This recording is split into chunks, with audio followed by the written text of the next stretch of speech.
Set to go? I was looking to see if they had. All right, great. Welcome, this is the May 21st, 2026 meeting of the Planning Board. Sandy Crystal, I'm acting chair, standing in for Don Berube, the chair. Chris Nicolopoulos, select board rep. It's me. Oh, me, Matt Monahan, filling in for Carrie. Casey DeStefano, 4 Hopkiln Road. Michael Lawton, 3 Asa Drive. Jonathan Petrangelo, 5 Whittier Drive. Kristen Hayden, 2 Colonial Terrace. Okay. All right, we have a very full agenda and a number of, variety of projects. I wanted to suggest that we take the Eversource Energy project. It's an urgent replacement of a couple of poles. So if you want, the board okay with that? Yeah. Yes. Okay.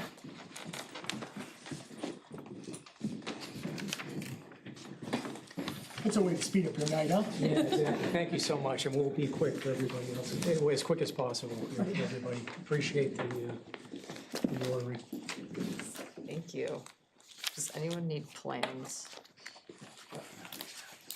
That could be pretty consistent with other projects that you've seen. Sir. Lindsay Tower with GCA, Kurt Nelson with Eversource Energy, here for a conditional use permit for upcoming pole replacements, just 2 pole replacements along the C196 and 1 on the Q171 transmission lines. These poles were identified during routine inspections that they need to be replaced as soon as possible. It's due to obvious pole splitting and wood rot that's in the interior of the poles. So not quite an emergency, but need to be replaced much sooner than later. It does require temporary impacts in the Wetlands Conservation Overlay District, and that is for access and work pad matting to the wetlands, and consistent with prior scopes that you've seen for routine replacements. Can you show the map? Okay. Can you show the You map? want the GIS map? No, the map that Eversource provided. Which one? It's the Just the most figure current 2. one. What is Is it? it this one here? Yes, black and white. Yeah, they don't show. Not Doesn't show. Great, thank you. Yeah. You can see Eversource will utilize temporary timber matting, consistent with past projects. And so GZA will have an environmental scientist out on site during construction. So it should be a quick turnaround project. How long do you expect? Some clipping in. So I would expect just a couple of days' work. Oh, this is continued, so we decided that it was completion, application number 4 square feet of temporary wetland impact and 2,883 square feet of temporary wetland. Completeness first. Oh, well, I thought we did completeness did last time, okay. last time, which Yeah, is. Any comments? Okay, I'll close the public hearing. You guys did the regional impact, took care of that last meeting, or no? Does not have regional impact. Second one. All in favor? Aye. Any opposed? And there are no other findings from the Conservation Commission, it looks like. The Conservation Commission did not provide comments. They intentionally did not provide comments. Okay. Okay.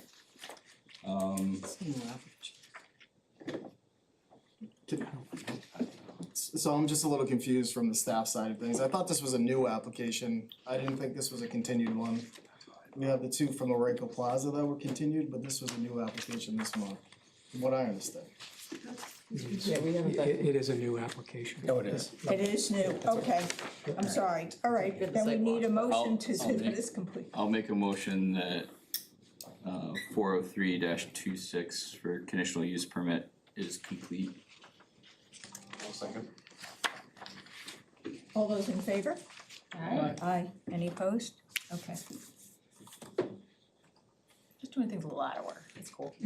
You know what, it just because I took it out of order and it said continued on the other applications. It's a big agenda, that's So, for sure. All right, and Any other comments from the rest of the board? If not, I'll make a motion to approve CUP 403-26. Second? all those in favor?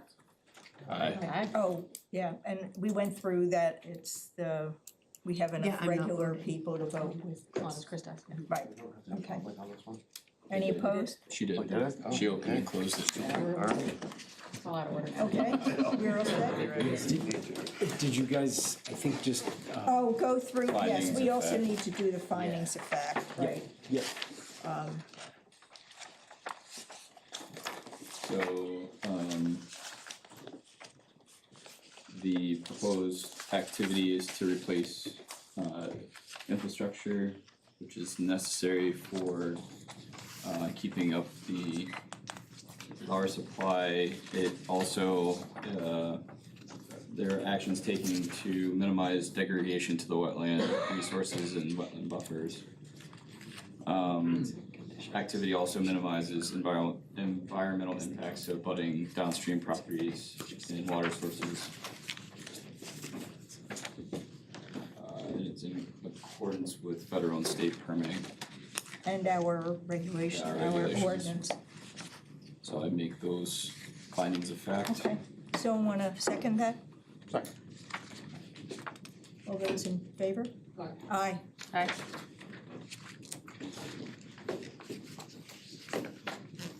Is that okay? You're all set? Okay, Alrighty, thank you so much for your You're time. set. Appreciate it. thank you.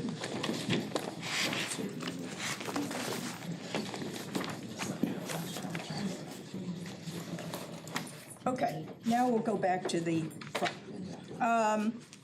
The first, the public hearing is for application 202-26, 1494 Route 3A LLC. Site plan for two proposed contractor bay buildings, one 8,400 square feet and one 3,990 square feet at Luraco Plaza. And this, we held, there was a joint Conservation Commission Planning Board site walk held last Monday, this past Monday. It's been a long week. All right, good evening, Bow Planning Board, members of the board. My name is Jason Hill again with TF Moran. Just here to update you on the project. We, as Sandy's mentioned, had a site walk on Monday. It was productive, as I recall, a few of you were at the walk. In conclusion, and you can go through the measures, but the Conservation Commission recommended a couple of conditions to support the conditional use permit for the site plan. I went through that last month, so I can review any details that you may need. But essentially, we agreed to restore so we have some small impacts associated with the outlet of a detention system. And we've agreed to provide restoration plantings in those areas to mitigate the effects of the impacts. So essentially we'll be planting some grasses and some native shrubs at the outlet and a small area adjacent to the existing driveway, which is also, the driveway happens to encroach in the buffer. So we'd be supplementing what's there with those restoration plantings. Otherwise, the third-party review was prepared, completed. We've responded to for stormwater, and it was pretty simple comments. I think there was 5 or 6 that we've addressed. The result of that is I had to change one pipe upsize it by one, a small amount. So there's no plan changes to the eye that, there's no observable change to the plan presented other than the restoration plantings that we're committing to make. And finally, I submitted a waiver for cover over a small of the segment of pipe at the bottom for the new drainage system. The town has a 4-foot minimum cover. It's actually in the subdivision regulations, but because of the elevation of the wetlands, which sets the elevation of our detention pond, so there'd be a couple of short segments of pipe that have less than the 4 feet of cover. And as such, which is common we encounter in New Hampshire because of ground conditions on a lot of projects. So we are just going to insulate those segments of pipe to account for frost. And so that's the update. And so we'd like to hopefully get it approved tonight so we can, begin working towards breaking ground. Thank you. Do you have more specific information about the restoration plantings or what kind of seed mix you use? Well, I would propose, and I'm not a landscape architect, but I think the proximity to the wetlands, I would probably use a New England wet restoration mix. That's what we typically do in situations like this. So that's the grass mix I'd use, which includes some shrub, seedlings. And then I was gonna supplement that with maybe some dogwood or high bush or something, blueberry. And maybe one other small container shrub. But that's typical for what we'd be looking to do there, yeah. Okay. So as part of some of the changes that you've made to the drainage report, it looks like you upsized some pipes. Did that change your pre and post flows? No. Everything's okay? I think we had one or two pipes went from a 15 to an 18. 218, it looks like, yeah. Yeah. It's hard to see in this tiny little plan. I'm sorry about that. Is that how we submitted it to you? No, probably not, but No, I can't really read that's the how staff, language, that's how we unfortunately. I'm sorry about that. No, it's not your fault.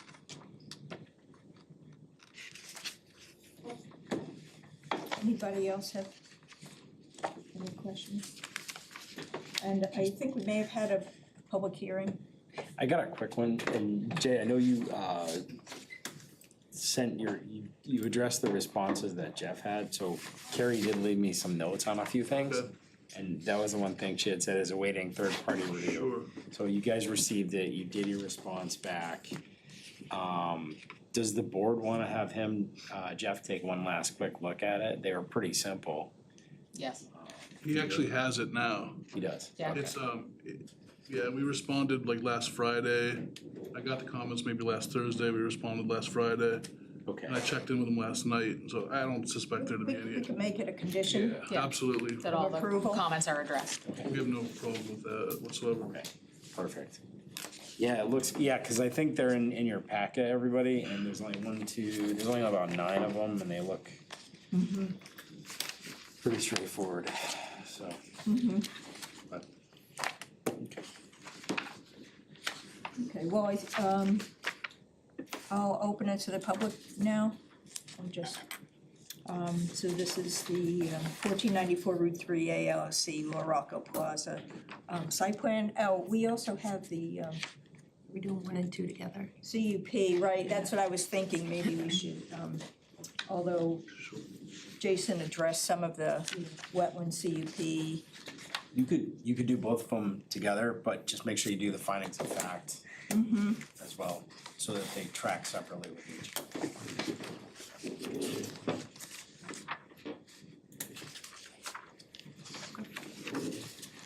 All right, well, let me, I'll just,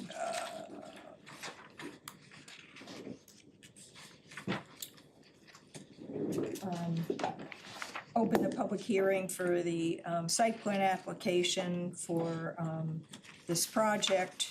And we have the wetland conditional use permit.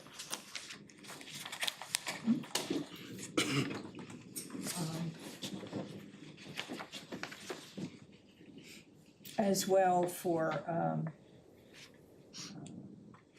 don't have the number in front of me, for the impact in the wetland buffer only. Oh, yeah. Cindy, what, CUP 402-26. Yes, thank the you. application number? Yeah.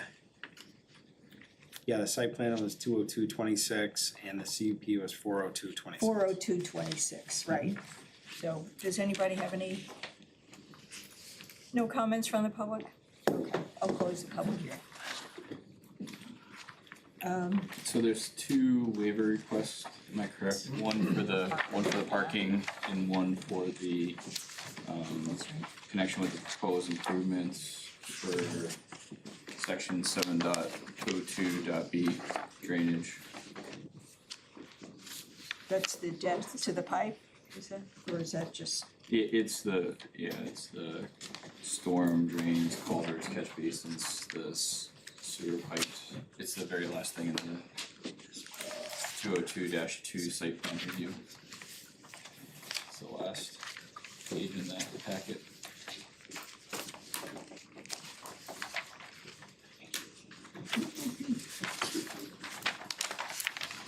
Parking waiver on the one. How much cover do you have? You know?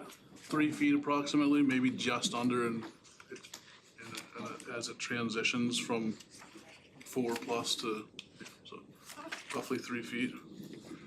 Are And any of then those pipes- most of the network has the 4 feet, and it's just at the lowest reach that enters into the pond where the site flattens out at the bottom of the hill. So under the driveway, does it have less than the 4 feet? Yes. Under the pavement? Yeah, it has about 3 feet. But the pipes are, the ADS stuff, so they can support the loads at as shallow of depths as even 15 inches, so there's no concern about loading on them, there's no concern about frost action. And we're just minimizing, it would require a wetland impact to outlet everything, so it's out of those combination, In an effort to minimize impacts. yeah.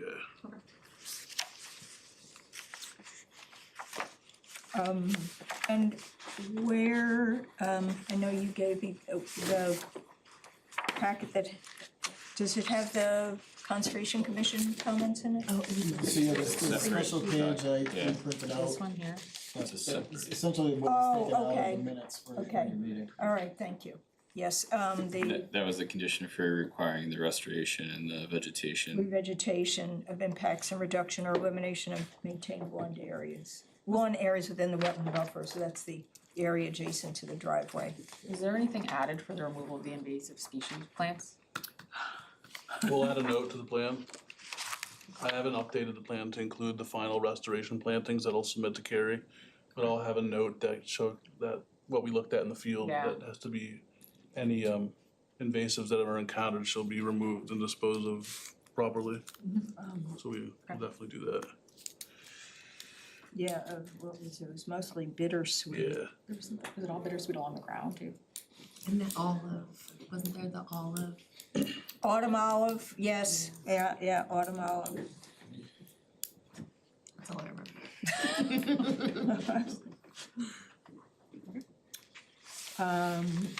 This was a continuance, so I think we already did on this one, we did do the regional impact and the,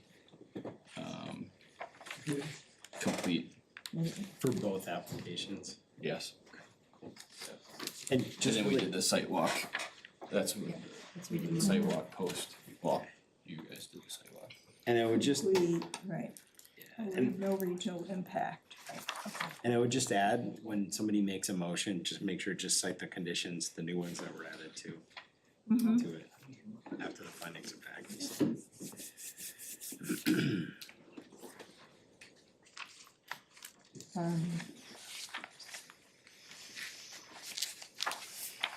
The only other thing, I think we addressed this, but I just wanna go through it again, was the concern from the fire chief on the second building. The Oh, access, the proximity, Get around the whole thing, was that Yeah. what it was? yeah, I know we talked about it a little bit, but could we resolve that concern with the response? Cause I think the I know intent was it the wasn't gonna plans be do, I'm sorry. the owner said that he wasn't gonna have anything hazardous in there, right, or Yeah, so we're not concern? planning to store any regulated or hazardous materials as part of this In that second building. land use. And we did, as part of the set I submitted to the city, the town fire truck template turning movement plan that shows that he can circulate the site and exit the site. So that's a part of the submittal package that was provided to the town, We could make that a condition. that verifies that. No storage of regulated materials and, can't remember, are you referring to that building in a certain way other than by the square feet? In the spec, flex, yeah, the flex industrial. Is that what you're referring to? Well, it was the one-story flex space, 3990 square feet. Yeah, that's the upper building, yep.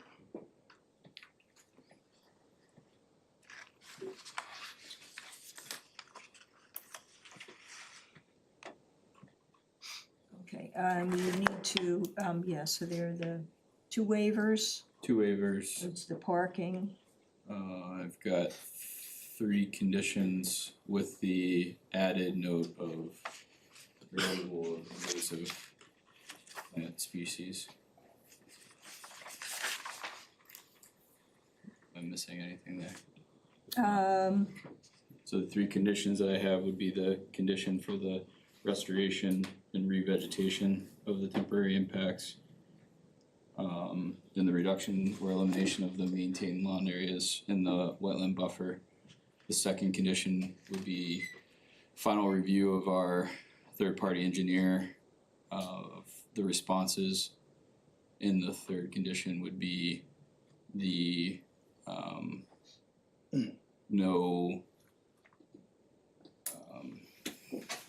The no storage of no regulated storage in the materials. flex industrial building, the second building.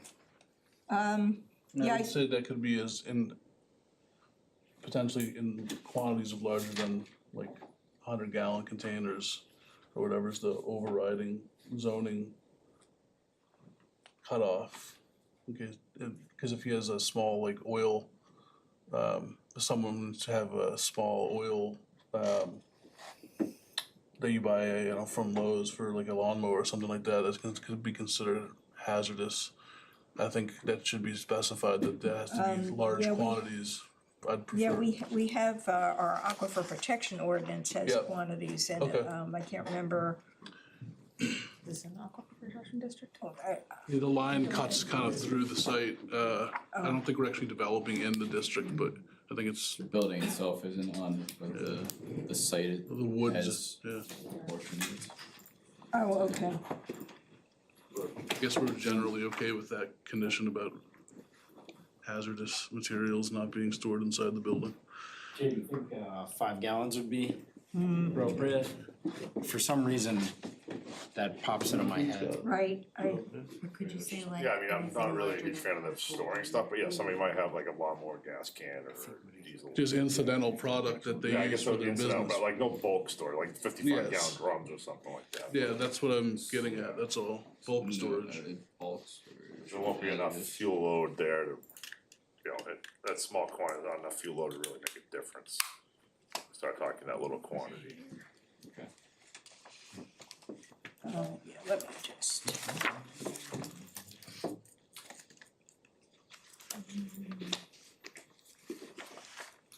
We wanna take a look at it and see if there's a reference handy to a.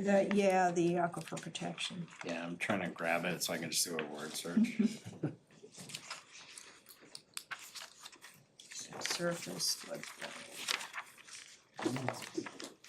So aquifer protection. I'm like really overwhelmed by all this paper.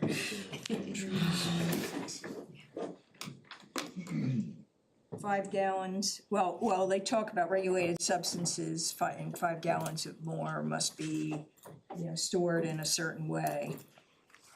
So Five I'd gallons. say 5 gallons. The way that I'll word it is no added bulk storage of hazardous material greater than 5 gallon gallons. container in flex In the industrial. flex space.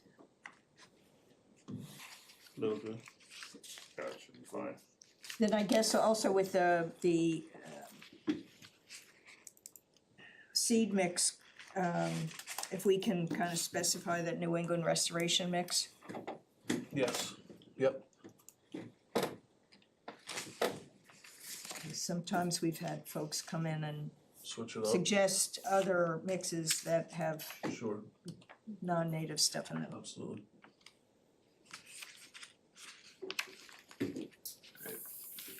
I'll address the waivers first, so, make a motion for, the waiver requested for the parking. And also the waiver requested, for the 2-foot cover overall pipe as stated in regulation section 7.02.b.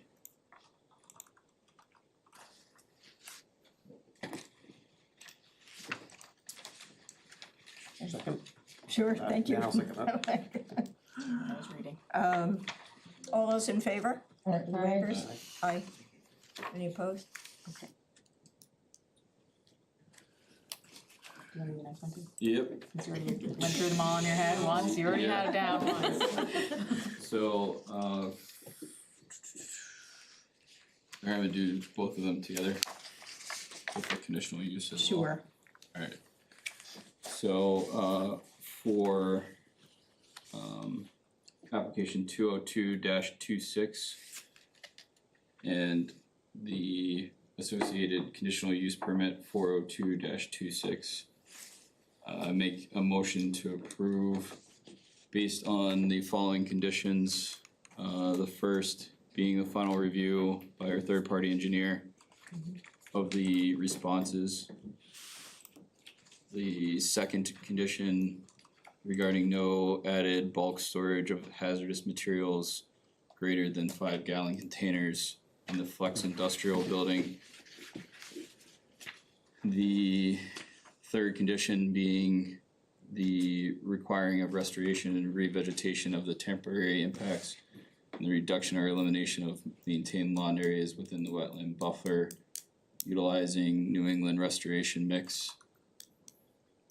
And lastly, adding the note of proper removal of any invasive species during the project. I second. Okay. I wanna just mention that in that restoration, that there are also added plantings as was described, for,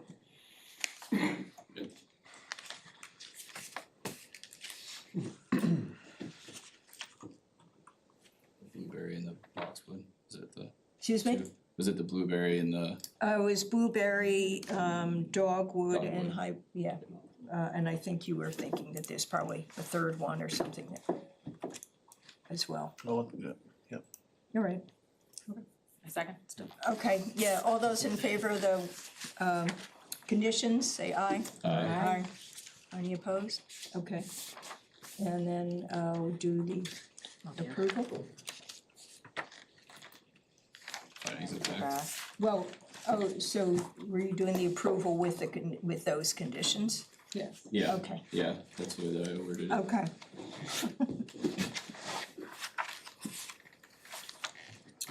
All right, yeah, findings of fact.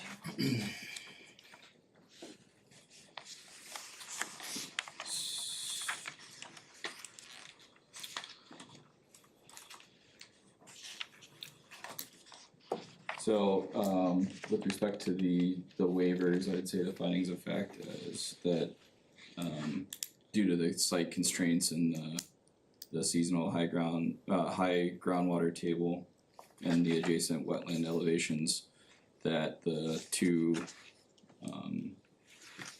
2-foot cover or equivalent is sufficient. Finding of fact for the parking, basically this is an addition to existing building space that's there, and they're limited on space sizes, so the requirement of 60 spaces doesn't make sense for that space. I don't know if anyone has any other findings of fact, so that's addressing the 2 waivers. The, as far as like the use, I would say that the use for the space is adequate for the location of the project. So the mixed use district. Yes, mixed use district.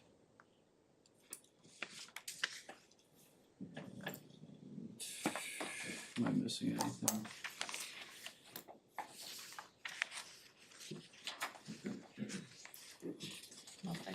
I think that's about it. Yeah, I think that's sufficient. Those are my findings of fact, as stated. Make a motion. Second. All those in favor of the findings of fact? Aye. Aye. And opposed? All right. Think you're all set? Thank you. Appreciate it. Nice to see you, Matt.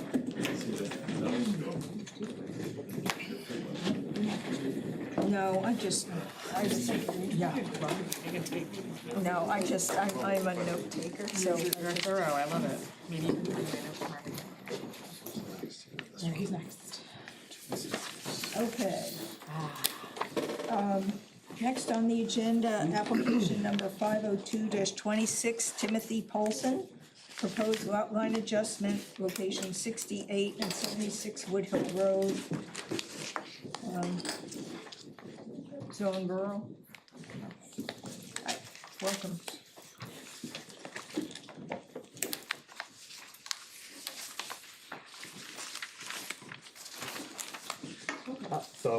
My name's Tim Polson, 68 Woodhill Road, presenting our application for a lot line adjustment with our neighbor Gretchen DePass, 76 Woodhill Road, Lot 4A and 4, looking to annex, it's approximately 4.57 acres from Lot 4 into Lot 4A. No change of use anticipated, no proposed modifications to the property, just as a land annexation is what we're looking to do with Gretchen. I have a full-size roll map if anyone would like to see it. Okay, so the first thing we need to do is decide if the application is complete, and I know that there are a variety of waiver requests. So what's all this right here?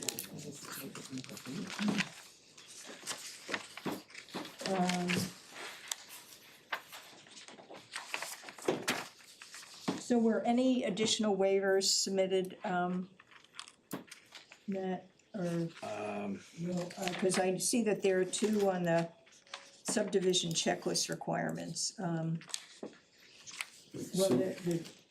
go ahead. Yeah, cause I was gonna say, I think we got 9 waivers in, I don't think you sent in any additional ones after that, did you? I did not, and I received the letter, I think on Friday, that you had Okay, prepared, and so yeah. I didn't know if I needed to respond to that before this meeting or not, so. I think, so the big one, just really quick that I saw on there is there's a checklist item that talks about the right-of-way stuff. And it's weird because if you look at the way that front property line is, you like can't do the additional, if you look at, if you go to the survey and just zoom in, the bottom left-hand corner, you can see, but right there, that's the right-of-way width.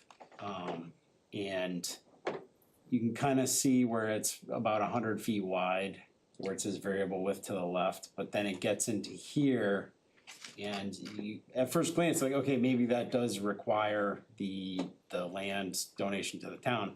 But if you carry that line over, you can kind of see it's like right on top of the building. But, and I think this is to answer your question, Sandy, it's basically to figure out if we need this waiver request or not. But if you go down, can you just scroll down a little, Will? You'll see right there, it says permanent right-of-way easement, and it's got a bookend page. So presumably that right-of-way easement like recognizes the constraint there, and it probably, that's probably why it's read as permanent. So I think, I guess I would ask, do you know what that deed says? So I know a little bit about it. So our house is 1830s-ish. House across the street, the two houses across the street are same era. I believe it was historically a 66-foot right-of-way between our house and the house right across the street. In 1989, when the land around us, Gretchen's land, was subdivided off of our parcel, 7 feet were deeded to the town in a permanent right-of-way easement. So that would get you to 80 feet of right-of-way if you took 7 feet on the other side as well, which I'll say would put you into the living room of our neighbor across the street. Yeah, which is crazy for both sides of the road, yeah. So I mean, I think with that, for your benefit, it would probably be better to have a waiver request in on that item. Because, I mean, I looked at that, like, man, that's.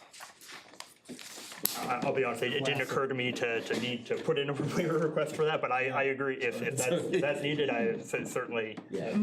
Yep. Okay, and then the other item was, it was noted that it could be a condition of approval of the FEMA flood status. Yeah, I you can guess. just throw the, there's like a bookend page, yeah, got D's on Panel. it.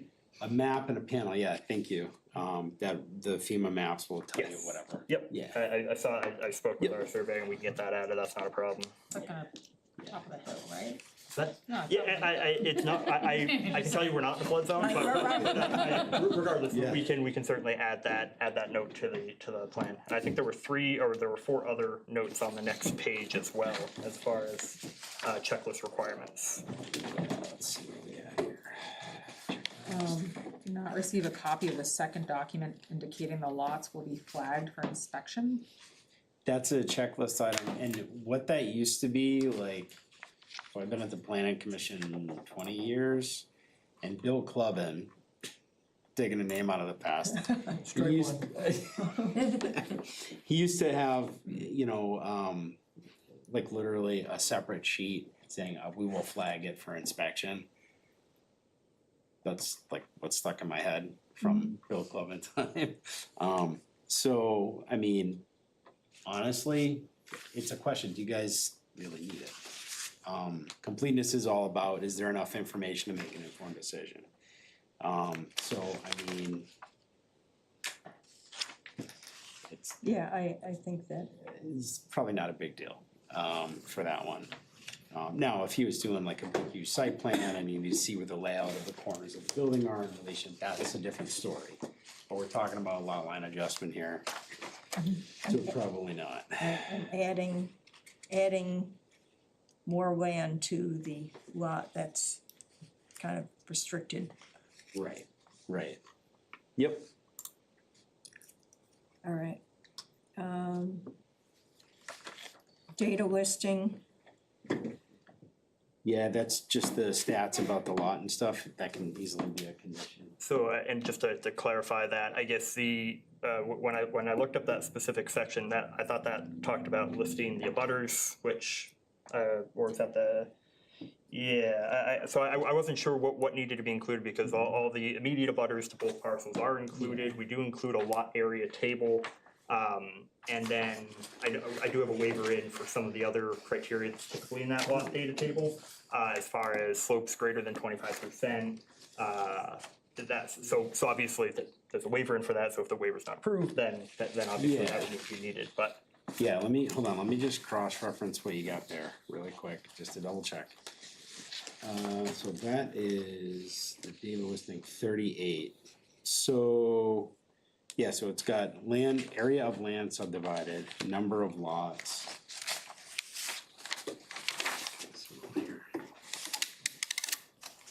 So I just wanna throw out, I was doing like literally 11 reviews in 4 days.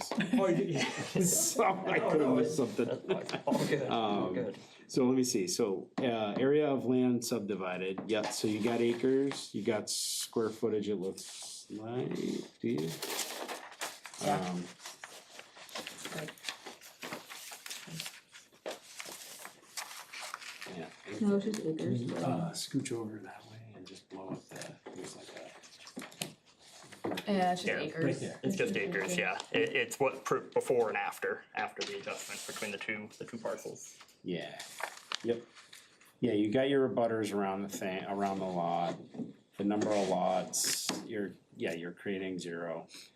The length of streets, yeah, I think I agree with you, those are NA, you're not doing any new streets. So that you could probably scratch that one then. The data listing, Yeah. okay. Operational brief, It's just a project narrative, again, you know, My thought was that my interpretation was that it was for major subdivisions only, and with it being a lot line adjustment, I didn't think that, certainly could do that if needed, but, I mean, that was, yeah. it's a basic lot line adjustment, so. yeah, I personally don't think an operational brief is necessary. in this Right, situation. yeah. Yep. That works. And then the lot table, yeah, you mentioned that it could be a condition of approval, which, What is the lot table exactly? that's, So that's a different one, checklist I was gonna 40. say, I may have gotten ahead of myself on the, there's a lot area table on it. I mean, there's a data listing one, yeah, I don't know if it's this, I don't know if the checklist is asking for the same thing twice, but I think if he's got 38 covered, then he's got 45 covered too. Yeah. I think that's also goes well. Right, yes. Mhm.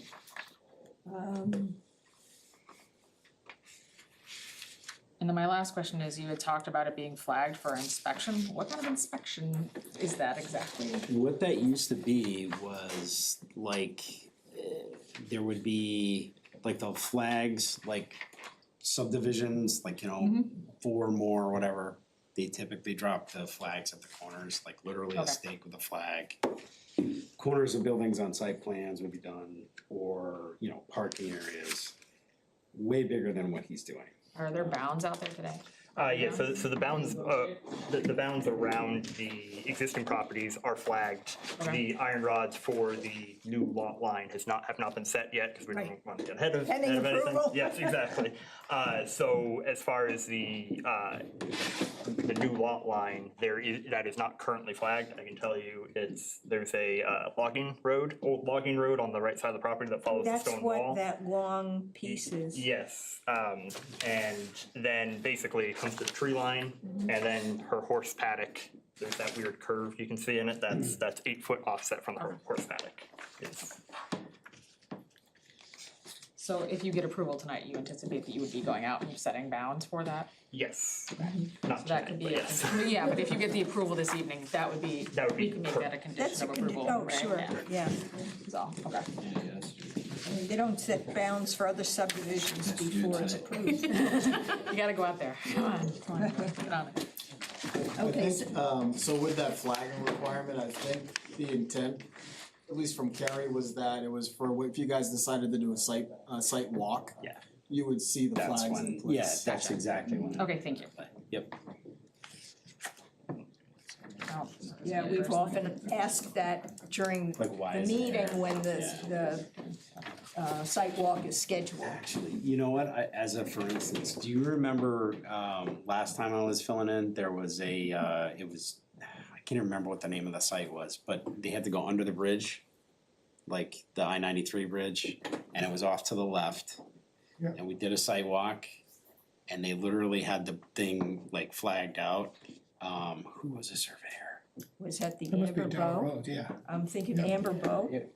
Was it? It was Amber Bow, Yeah, yes. the beginning of Yep, it. and it was Wow. way in the woods, and he literally went and he. Not anymore. dropped Parking lots now. the- Is it? Oh, yeah. Black buildings, Yeah, yeah. so, but that's exactly, yep. That's- Yeah, we usually, that's usually been arranged before we do Prior. a site walk Yeah. type of thing. Okay. Yep. So I guess we're still trying to figure out whether it's complete enough to accept it. So I think the one statement that you made that would be beneficial to Tim was that he might wanna come back and request a waiver for Yeah. that Yeah. easement or deeded easement. Or for substandard right of way, I think is the, is. Whatever the, yeah, Sure. the nature of that easement substandard right away, I think that may be a worthwhile. Section 3.02D, right? Yes. Yeah. Under the Bow subdivision regulation, yeah. Yep. Yep. So will we not accept it for completeness then, until we receive that, or how do you go about that? You could, you know what you could do, you could do DRI tonight, you could continue it pending that waiver next month. Those are kind of the choices, I would say. And yeah, if it were me, I would want that waiver. Absolutely, yeah. So, yeah, so I would recommend, just continue it to next month for that waiver request. And, you could do, like I said, you could do regional impact tonight, if you wanted to do that, or you. If what? Regional impact. Regional impact. Yeah. Oh, just to do regional that one. impact. Okay. You can still do that if it's not complete, yeah? Okay. Yeah. I make a motion that just has no regional impact. I'll second it. Any comments? All in favor, say aye. Aye. Aye. Any opposed? Okay. And so I guess we need a motion to continue. Make a motion to continue application 502-26 to the next planning board meeting, which is on. June 8, is it June 18th? Let me see, I don't know. It's June 18th. June 18th. I'll second. All those in favor? Aye. Aye. Any opposed? Okay. All right. Thank you.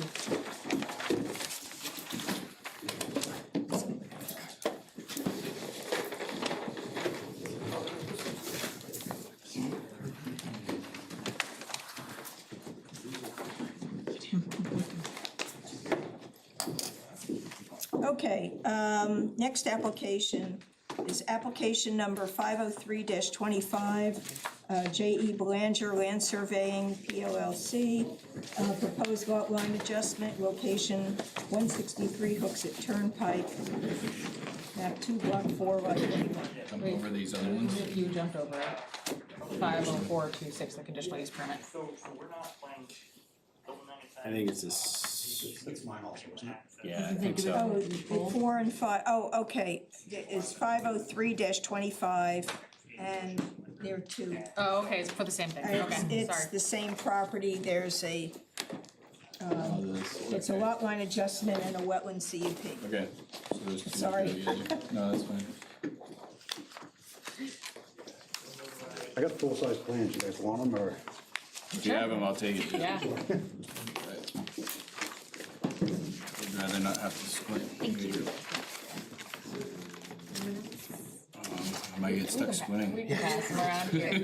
We'll pass them around. Share this, Sandy and I we can share this. The three of us can share one.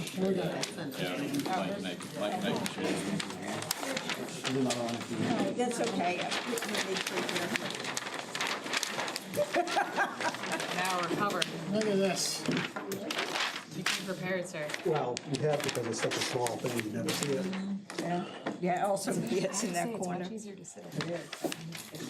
That screen's really far away. Yeah. At this time, we're getting old. I know, I'm aware. Oh, I think it's far away anyway. Yeah.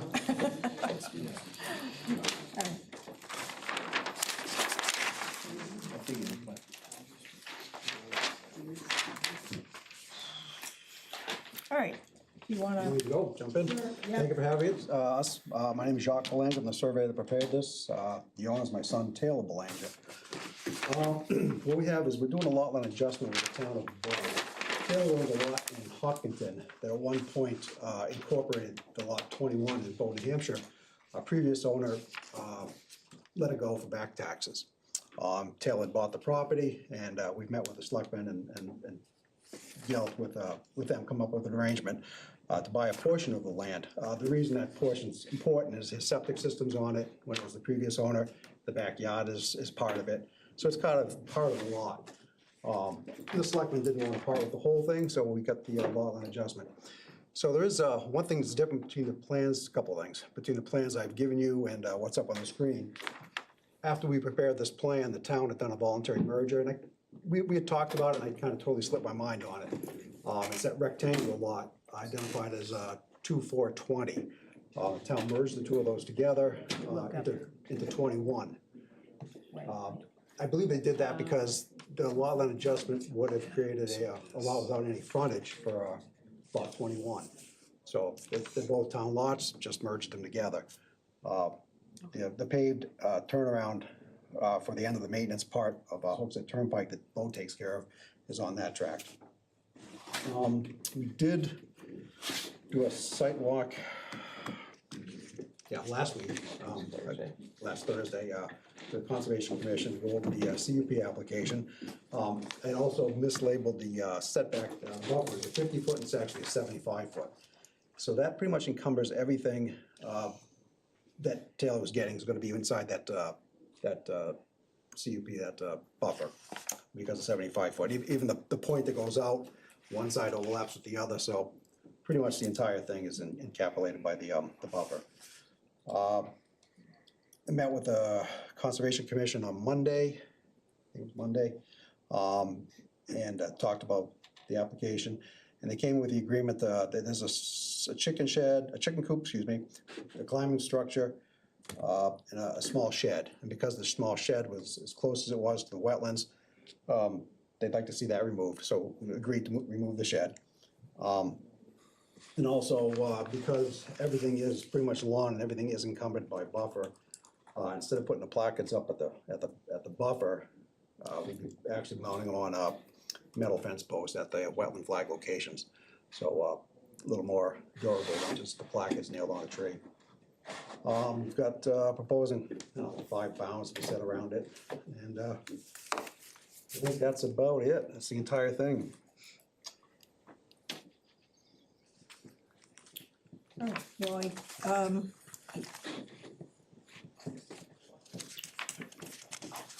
okay. Guess we need to make, accept the application as complete, or review it to accept the application.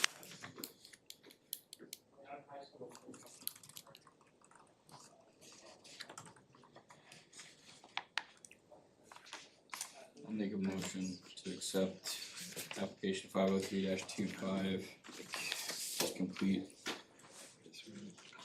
Second. Any discussion on that? Existing condos or- Right, well, like they said, the registry of wouldn't deeds take it doesn't anyways, want, yeah, they it don't want doesn't it, so accept yeah. it. On the contours? Yeah. So really quick on that, I mean, they don't, it's technically on the checklist, but like I said, the registry won't take it with Yeah, for contours. this. You've actually got them on the plan, I didn't add those.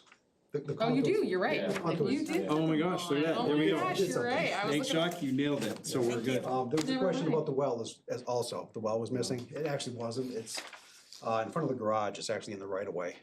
So Oh, it's, sorry. this lot is really, It's a tricky one.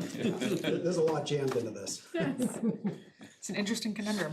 Taylor's keeping you busy. Well, it's taken 7 years to get here. Okay, so, We did not vote. we did not vote, right, that's what I thought, There is a motion and there is a second. right, for completeness. All those in favor? Aye. Aye. Any opposed? Okay.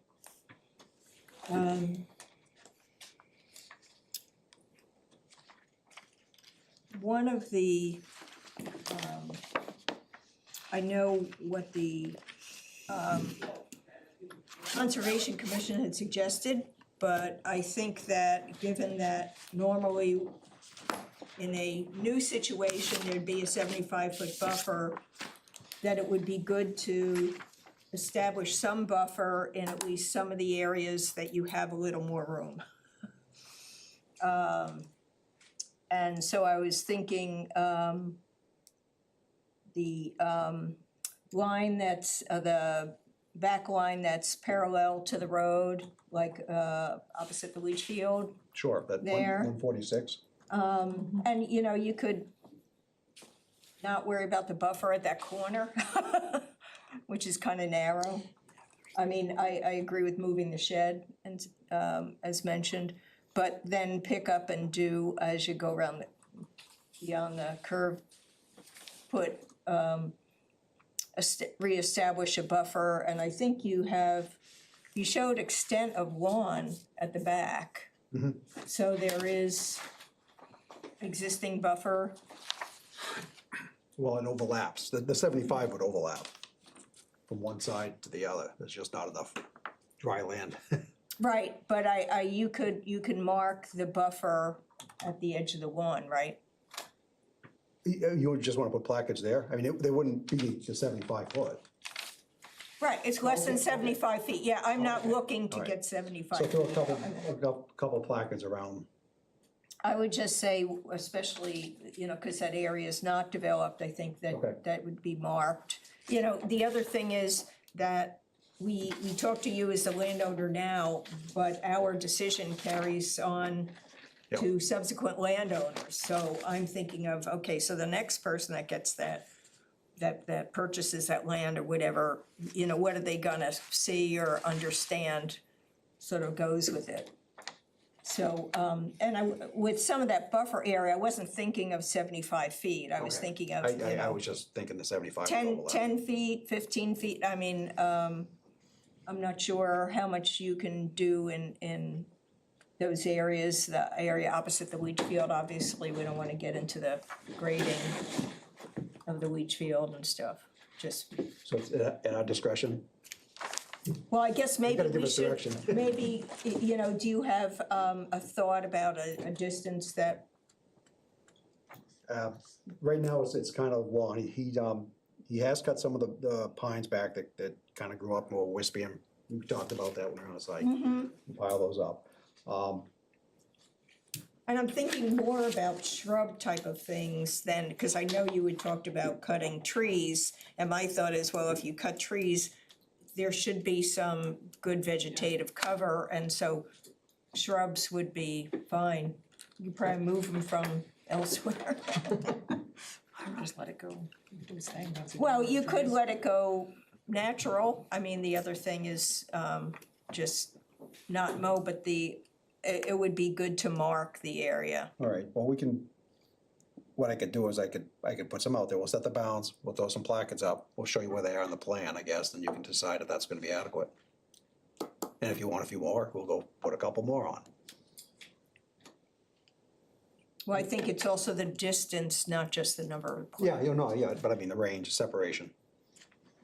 What are you picturing in your head? Yeah, I guess we need direction. This is 60 feet, It's you only gotta 60 get it, feet. this is 60 feet here, Yeah, so if this you room do is 30. 10, you know, that gives them 50 feet, if you do 20, I feel like it's getting a little narrow. you Right, know, right, like- so I'd say 10 feet along that line parallel to the road. From the rear line forward 10 feet?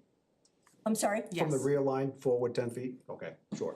Yes, forward 10 feet, right, from the Sure. rear line. And then maintain the existing Yeah. edge of lawn on the remainder of the property. Right, I think the area that's sort of behind the shed as it curves to go, well, I think it's south, but that we're looking at, that there should be some increasing buffer over there. I know Okay. that there are some probably large tree stumps that that are existing, and I would just say, you know, if you can plan around it and mark Sure. it. Okay.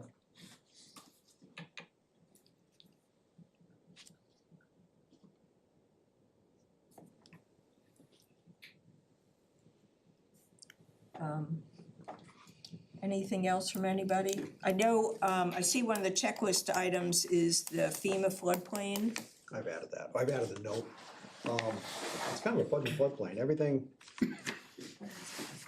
that's not wetland is in the floodplain, and it's pretty much stops at the boundary of the uplands. So I did add the panel in the, Oh, okay. it's note 6. And it's a panel that came into effect actually last year. Right, it was just, Yeah. we voted on it at town meeting. Yeah. It's not on that plan. Okay, Not the one on the screen. Yeah, it's the on paper this copy. one, yeah. right, right. So do you Okay. show the flood? I didn't show the line, You didn't it's show the just too line. much of a jumbled mess, it's I understand. with the boundary line, wetlands line, tree line, lawn line, it's just one more. I don't know too, if like the registry would, like, they don't like lines on top of lines, so they probably would have an issue with that too. Yeah, especially Merrimack. Uh-huh. Rochester's worse. Rockingham, excuse me. Okay, What have we done so far? well, we've done the completeness. I need Do to we open do- the public hearing, actually. All right, let me open the, public hearing on, there are two numbers here, sorry. Application 503-25, proposed lot line adjustment. And actually, we have the, after the fact wetland CUP 405-26, so. Anybody here to provide any comment? Yes, I'm Greg Coates. I live at 8 Sullivan Drive, right across the creek from this property. So I'm just curious, I'm not familiar with this. The acquisition of that land is for what purpose? So I can speak to the select board's view of that. The select board of Bow, much like the town of Hopkinton, received this land, both parcels of land through tax deeds. Town of Hopkinton had a house on it, ultimately sold that property. Taylor asked the town of Bow to do the same and to sell us the remaining lot. The selectmen were happy to provide the curtilage around the house so that he could have a meaningful yard, but didn't want to give up all of that space that was now part of Bow's open space. And so the select board made an agreement with Taylor to kind of provide him the reasonable space around the house, but to preserve the vast majority of the space for open space of the town of Bow. So most of that area being acquired is not developable? The area that we're selling to him, no. I would say the whole thing. It's, all within the 75-foot wetland buffer. All right, well, that satisfies any concern I might have had, so I'd encourage you to approve it. Thank you. All right, thank you. My question, because I live next door to him, Oh, you want to stand up and give us your name? it's Michael Milano at 6 Sullivan Drive, but my leach field goes directly with his, where his swimming pool also would be maybe affected by any particular new drainage. Is there a new drainage system actually being put in, a new leach field, or anything to that nature that would actually wind up flooding that area? No. Okay, I'm satisfied. Thanks for coming out. I see a septic on it, so. Yeah. Low area. I don't wanna see his nice beautiful pool sink into the ground.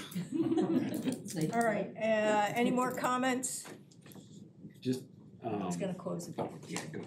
Okay, let me close the public hearing.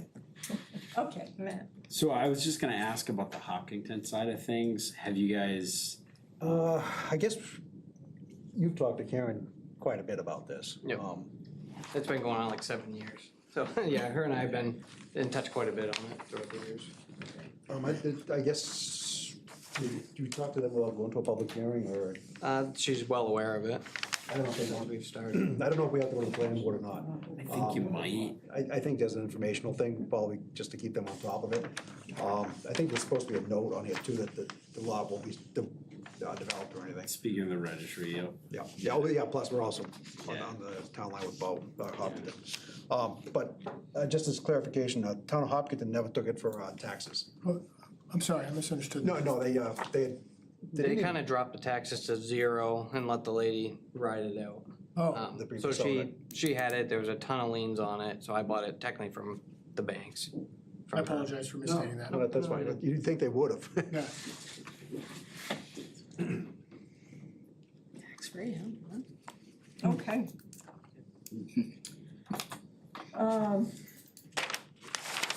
So, anybody have any other things before we consider the motion? We're about it.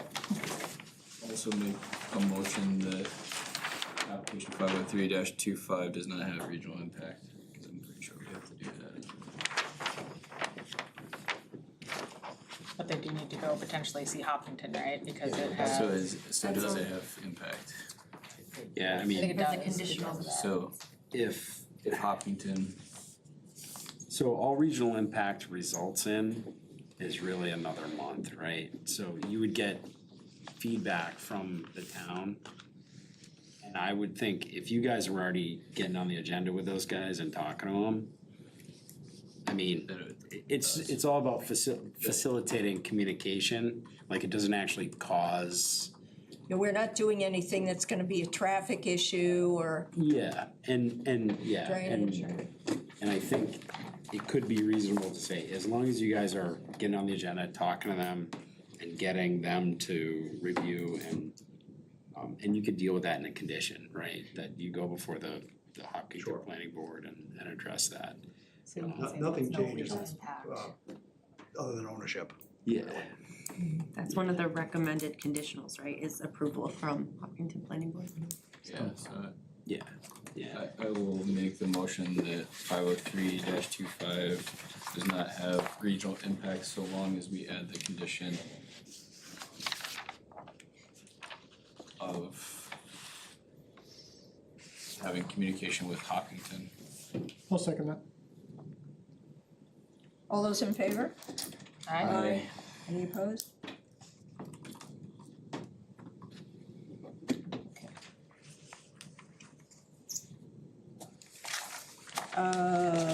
Next. Do, approval? So the only condition is the removal of the shed and the wetland buffers that you want to. Yeah, I guess the conditions, yeah, removal. So I did have one quick question, did, the impact fee note, did that get? I need to add that. So there is that additional condition of approval is checklist item 48 for locating the impact fee note as well. Yeah, well, oh, that's right, yeah, I see several, so, yeah, we already have some, let's see.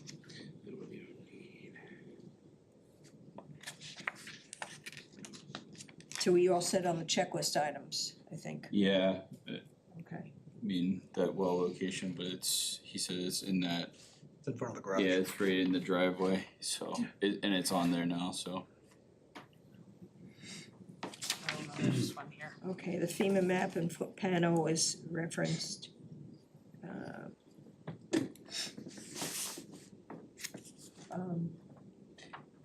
It says the Board of Selectmen will need to approve the land transfer and sign the plan. Right, well, that's, yeah, It's the part of the potential approval. conditions of Yeah. approval, right. I believe you got a purchase and place in order. Purchase and sales already signed, There we have it. yeah, by David Stack and myself. Okay. The only thing though, I think as long as the selectmen, actually wait. He's thinking through this about if they need to sign the plan too. Either way. Yeah, it says the potential conditions of approval, it says sign the plan on the town's behalf. It says or the town manager, but, You guys already have a purchase and sales in Yeah, place? signed by David and myself. Okay, okay. So that kind of goes. They'll have to sign the plan, because it's The a lot plan line will still have to be adjustment, so they'll signed. have to actually sign the plan I as think well. we authorized David to sign anything Right. for the, Yeah, for so the you town got already. him, so he signed the purchase and sales, and as long as he signs the plans to show the Okay, with it? transfer, Okay. it should take care of it. Just remove the first part of that sentence. Yep. Of the land transfer. Yeah. Transfer's good, just sign the plans.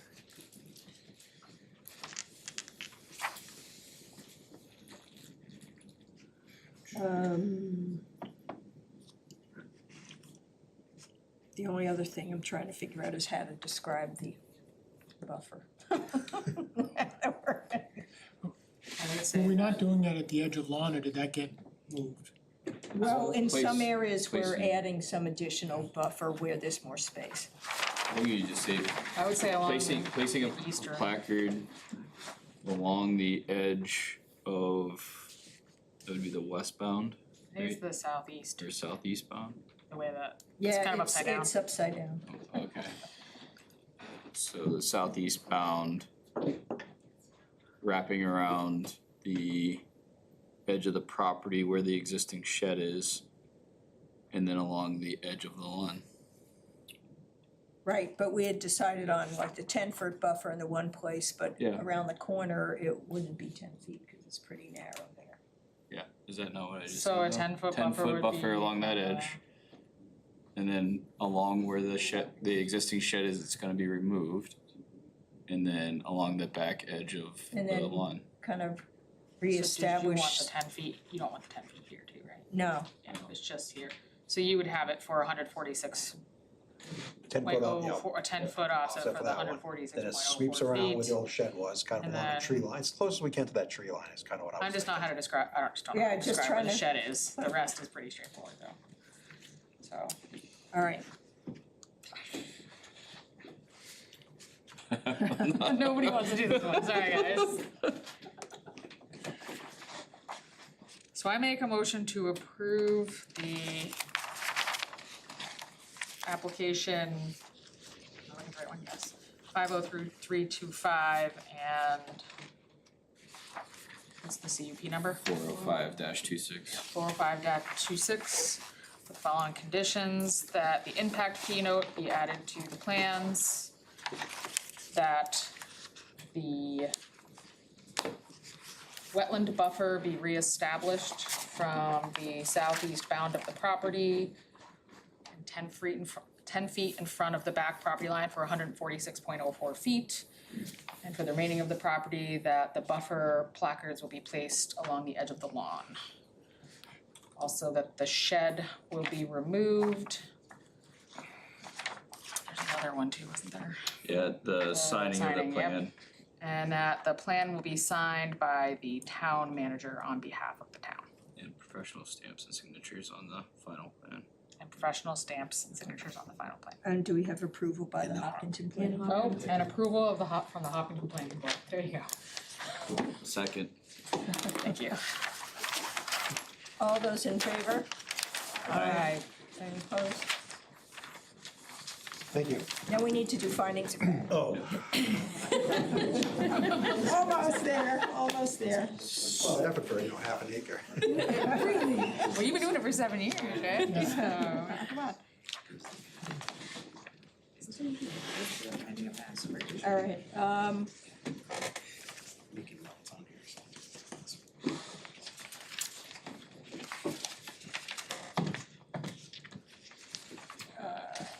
I mean, the first thing is, it's a lot line adjustment, right, so.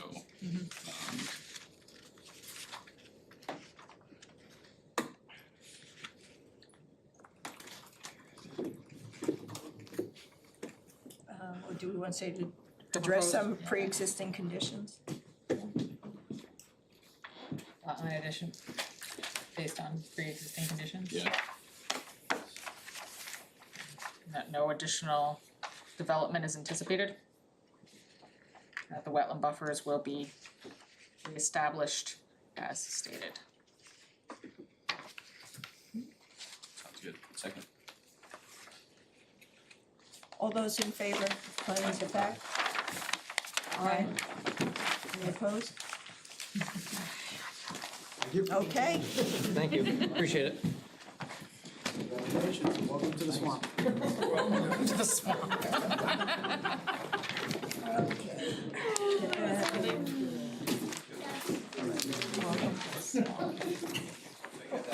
Alright, what's next? How many more do we have? Too many. Take a pie break? Intermission? Okay, Okay, so where are we down on the list? We're at number Seven. Seven. well, it's, Cause these two are together. it's, okay, I don't know what We're you're on a looking at. different list.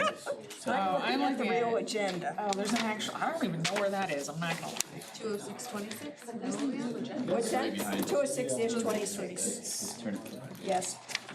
So the next item on the agenda is application 206-26, Yeah. Mabel McKenzie. Someone here for that proposed site plan modification? To change 2,600 square feet of existing warehouse space to be used as an automotive spray paint booth? It's that one. It's this one. Nobody's here for that one? It's the 206-26. Yes, 161 River Road? No? 161 River Road, yeah. So what do you do with that? They're not here? I know the applicant did ask, I think just before Kerry left us, that the whether or not he needed to be here, and he was told yes, but. So what do you do in that situation? Continue to next? Not complete? I mean, technically, he's on the agenda. I think, But it's very limited on the information. I mean, he gave us like cut sheets of a spray booth. Yep. And that's it, an automotive spray booth. So if we said it wasn't completed and rescheduled for next week, would that work? Or next month, yeah, continue it? You would, I'll make a motion to find it not complete and continue it until June. you'd actually wanna separate it. You just wanna continue it. If you deem it incomplete, Okay. you've gotta cite what thing he's missing. Attendance. I'm gonna, make a motion to continue this until next month. Okay. I second. Pending him comment, right? Yeah, okay. All those in favor? Aye. Aye. Any opposed? This will speed the meeting up if nobody else is here. Okay. Rotated this one now. What? Kip saw the agenda. Oh, to make it work, you just text me. Okay, next item on the agenda, Kearsarge Bow, Landfill LLC, application number 205-26. Proposed site plan for the construction of a 1.76 megawatt alternating current ground-mounted solar photovoltaic array on the former West Rock Hill Road landfill, creating roughly 8,900 square feet of lot coverage. And then there's also a application number 404-26 for the proposed wetland conditional use permit to impact approximately 800 square feet of wetland buffer for the installation of portions of the ground-mounted solar array. Hi, all. I'm Alex Young from Kearsarge Energy, and I can intro Rob. Wilson Sampson. I'll just start off by introing the project. As we, some of you were here for Monday night, we met with the Conservation Commission. The project was awarded as part of a competitive RFP with the gravel pit, along with the schools, a few schools here, the Memorial School in particular, which we're also looking to construct this year. That'll just be a rooftop array. The RFP was issued in 2023 and awarded to Kearsarge. And we've since developed the project with the utility Unitil. We have the interconnection services agreement for the project, which is a big milestone in the solar world. Basically gives us permission to, begin construction once permitting is complete and outlines the cost for the project. And so in addition to that, we began the permitting process. We began the state permitting, including the alteration of terrain and type 1B. We've worked with the school district in particular. We've worked with Dwayne Ford as he's managing, obviously, the Memorial School. The lot to the southeast you see there, we originally had poles along White Rock Hill Road that came right into the entrance where it was the most economically feasible to directly access the landfill with the solar. And we, after some discussion, we relocated it to give a more visually appealing and out of the way pole location back to the northeast there along the outskirt of that parking lot to avoid, because we don't want to take any parking spaces. We want it to be kind of out of the way, and that's typically how these operate. They're very low maintenance. We may need a bucket truck to come by once every quarter to service parts or whatever it may be, but it's a pickup truck, and we have someone on staff who can handle that. In addition, we own about 15 to 16 landfill projects in New England, 70 megawatts worth, and for context, this one's 1.7 megawatt AC. So substantial volume. We are operating the Manchester landfill project right now. We're also we are developing in construction the Concord landfill just up the way. So we've got a local presence here, and we've got several other projects just down the road in New Hampshire. With that being said, Rob, if you want to take it away. Yeah, I can add, I mean, Alex mentioned that we've got 2 DES permits pending. The type 1B, which is the solid waste permit application, because this is proposed to be constructed on the cap landfill. And then the alteration of terrain permit, which is required if you're disturbing 100,000 square feet or more. Are you familiar with how these are constructed on landfills? I can go into a little more detail. Usually gabion baskets, right, like rocks or no? So that's one type, that's what's happening at Concord. It's usually, excuse me, either a precast concrete block or a gabion basket, which is a wire cage, and then it's filled with stone. But either way, the foundations are sized, everything sits above grade, so they have to be leveled, and the surface of a landfill is usually not level. So what they do is put gravel down, level that, and then put the foundation down on that. There's 2 foundations per rack, and then they build the rack up and put the modules on that. So, excuse me, everything again is above ground. We need to show DES that we're not gonna compromise the integrity of the cap. So the foundations are above ground, the conduit's all above ground, anything that's within the limits of the cap, which if you go back to the site plan, I can show it here, but I can barely see it, so I assume you can't either. But if you look in there's sort of a perimeter swale here. It's a solid, sort of thick, excuse me, dashed ray line. That's the limit of the cap based on historic information. So it essentially follows this perimeter drainage swale, which is a rock line swale that goes around the landfill. What are you proposing for stormwater treatment? So because it's a landfill, we do a conservative model that each block is added impervious, but it's a membrane cap. So you could make the argument the landfill itself is already impervious. So the drainage, the way these are designed is you have topsoil, you have a sand drainage layer, and then you have a low permeability layer. So the idea is to keep the landfill gas in the landfill and prevent rainwater from going down, picking up some of the contaminants and creating leachate that could cause groundwater issues. So the same amount of water is falling on the landfill. So we run the analysis to show that the existing infrastructure can manage that added impervious runoff, but it's basically the same. We've done more than 50 of these projects in New England, and we've never had a situation where we've had to make improvements or add capacity to a drainage basin. How big is this compared to Concord? Because I drive by the Concord one quite regularly, and so just for scope in my own head. I can't remember offhand. I mean, this one is 2 DC, right? Yeah, this one's 2.4 DC. Concord's somewhere just under 7, I think. So like a third of the size? Yeah, it's just based off that's a big landfill. It's just square footage. Huge, Yeah.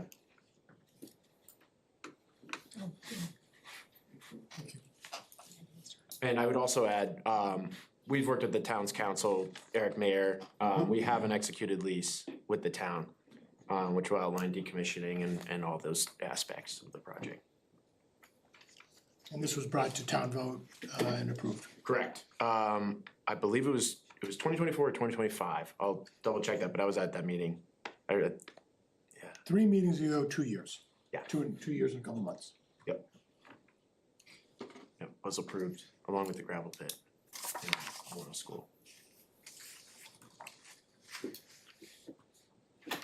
Right. I know one of the questions that came up, or some questions that came up at the Conservation Commission meeting, was that the wetland buffer being shown,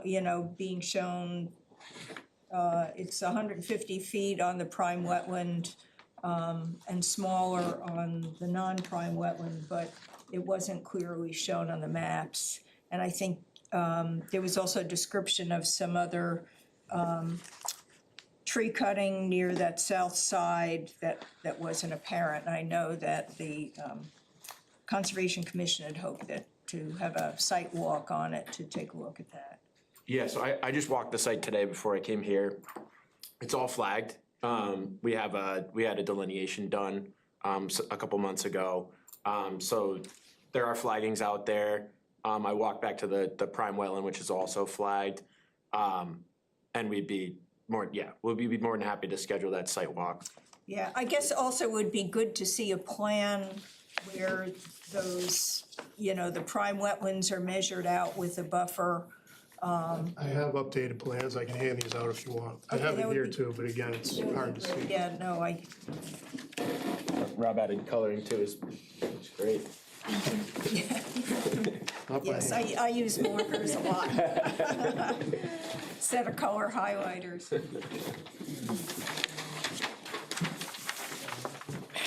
Great, thank you.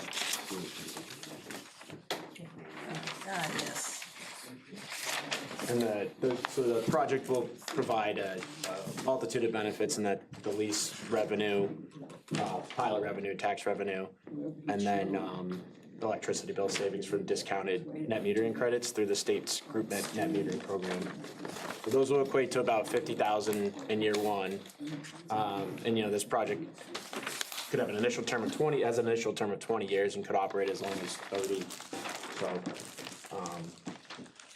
lots of benefits here.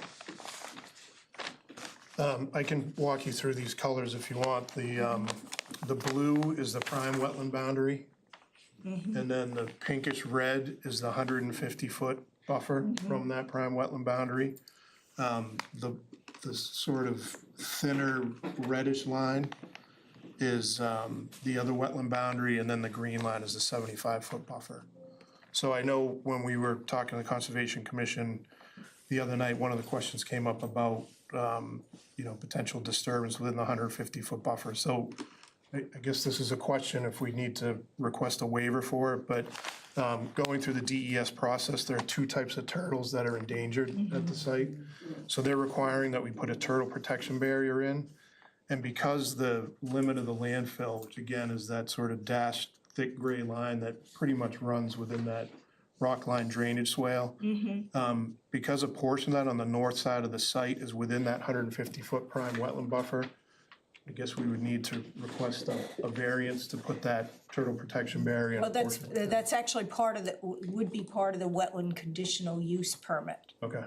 So I guess I don't know whether it needs to be modified or the request, or whether the plans are good enough to use for that revised, kind of. Yeah, I mean, I think throwing where's, in relation to some of these other lines on the plan you just passed out, where would that turtle It's protection the, be? it's the SF line, it's a dark line. Oh, I see it, yeah. SF, yeah. So there's an LOW line that sort of runs between the green buffer. It's just to the south of that, it's a silt fence that kind of curves around. Right. All right, so the silt SB to fence. me. Is it SB? The other, what's that? SB or SB? SF. SB is sediment barrier. There's a lot going on here, but Yeah, where's the SF then? one of the key things to the silt fence, Here's SF. the turtle protection barrier has to be trenched in. So we can't really bring it any further south because we'd be within the limits of the landfill cap, and you can't trench on a landfill. Copy of this thing. You can have mine, I can't read it. Wait, Could you zoom in? See if you can get that up there. Could you just zoom in on like this area here? So we want to see. yeah, actually, a lot of turtles climb fences too. I'm not sure how Blandings and Spotted are, but I know. Yeah, so it would be a silt fence, so it's like So. platinum, sure you've seen silt fence, right? Oh, Black okay. fabric, woven fabric, and Right away, and then it's it's trenched in so dot that they dash, can't dig and then right underneath it. underneath that. Yeah. It's a permanent silt fence though? No, just during Just during construction, then it would construction be is the removed. concern To keep and then them it's out. removed? And we have to keep a wildlife gap in the fence so that Yes. they can walk up. So Not really, the turtles. So on that up there, which, it's the SF one? SF, yeah, correct. Oh, yeah, right, see where 335 is, go that way, and you can see the SF. Yeah, it sort of parallels that orange low That's limit of work, yeah. limit of work, right, okay. Along. I mean, along that area. Yes, you don't really have a choice, do you? Right. But I think,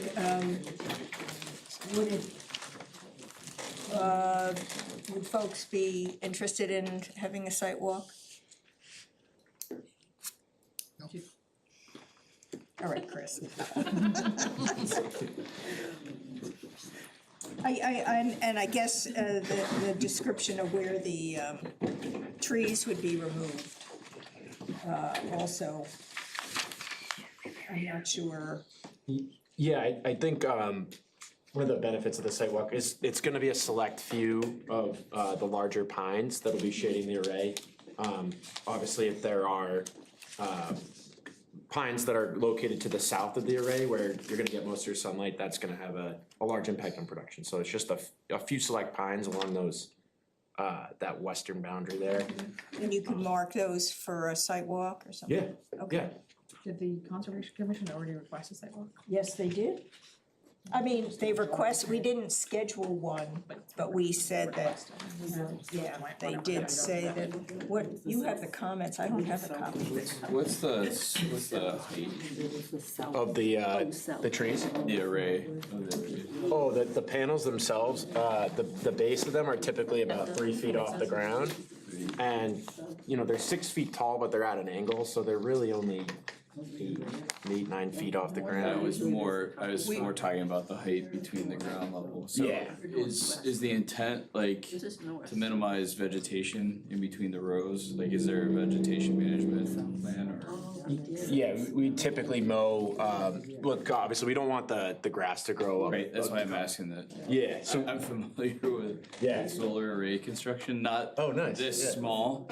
Yeah. I'm used to the huge ones that, Yeah. yeah, utility scale. So I'm curious, like, what's the plan with that vegetation management? Like, how often you have to access the site for that? Or what's your typical? We typically mow in the spring and then later in the summer to manage vegetation. So it's usually twice, sometimes 3 times a year.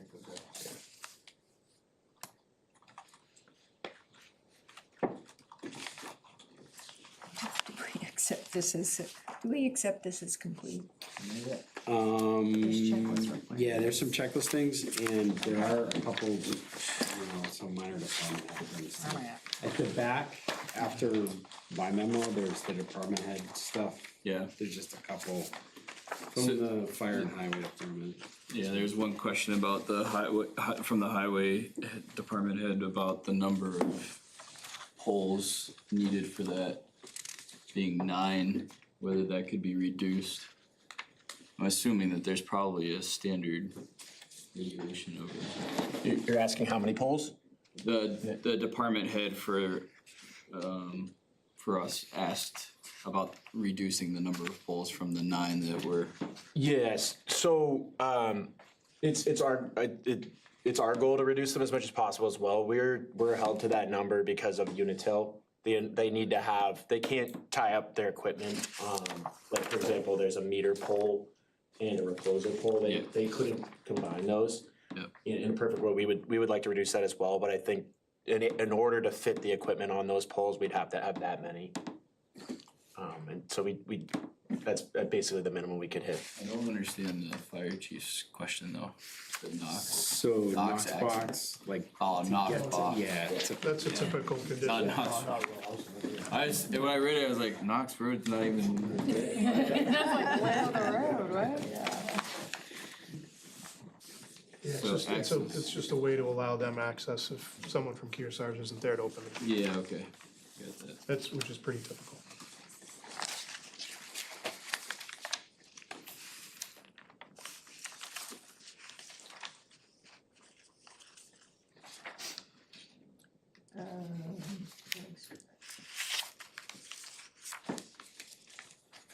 I have another general question.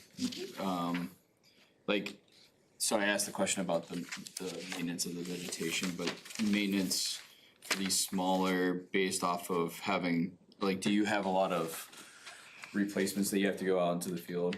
Like from either hail damage or those type of situations, or what does it look like for? Typically, no, we haven't really experienced hail damage. These typically have a glass layer with a thick layer over them, and that they can handle that type of damage. So outside of vegetation management, you have Very minimal. Okay. Very minimal. We may have an inverter that's underperforming, and we have an electrician in-house that can go out and fix that the day of. We obviously want the project running optimally, because the more it produces, the better we do. So, you know, we're quick to respond to these things. I'm curious, like when you go do the AOT, a lot of times you have to have a maintenance agreement and put like your maintenance plan in there, but you don't have any stormwater treatment areas, obviously. Are you still required to put in a maintenance plan with that for the the maintenance of the growth? Is that part of the AOT that you've submitted? Yeah, I believe we submitted just a general O and M plan, which includes all like the the ground mowing, the maintenance, standard right? maintenance of Mowing, it. things like that, yeah. Yes, okay. Basically anything, and correct me if I'm wrong, but Kearsarge would be responsible for anything within the fence line to maintain. That's per the lease, yep.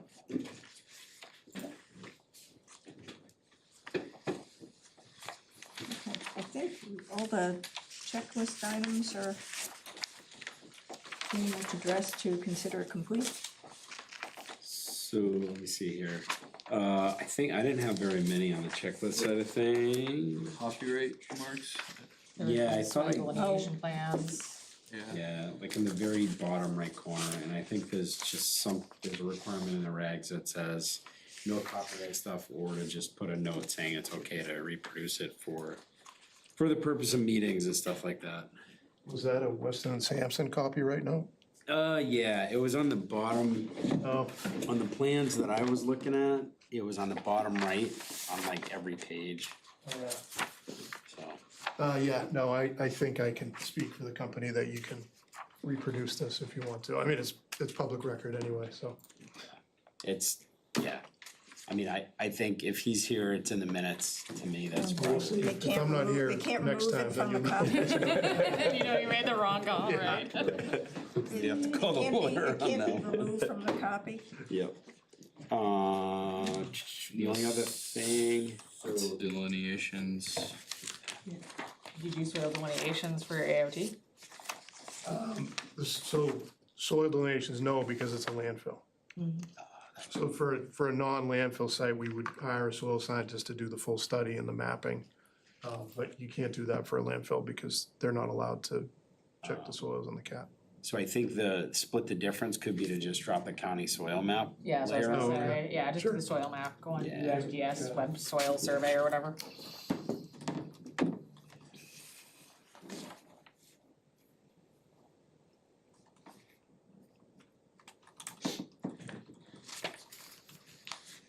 We may have already done that for the AOT Sure permit, you so that might be an easy enough to put on. I'm sure you probably did.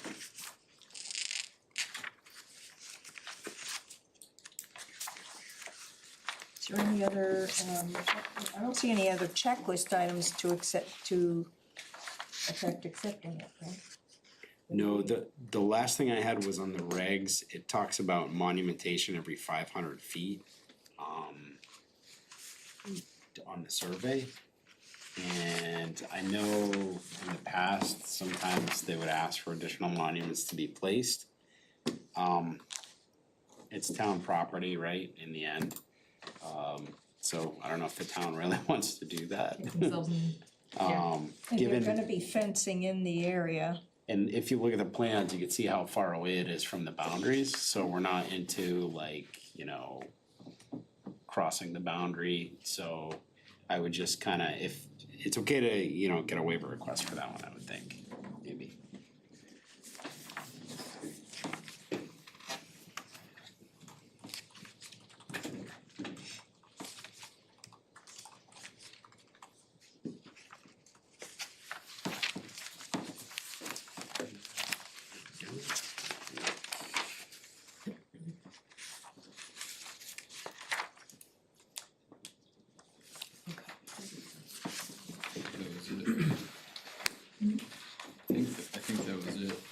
Yep. Oh, it mentions the locusts on the tax, it says on tax maps.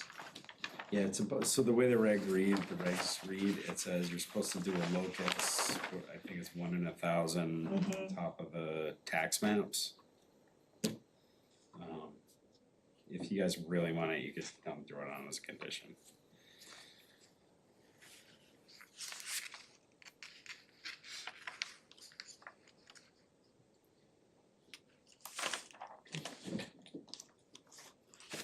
Okay, shall we open the public hearing?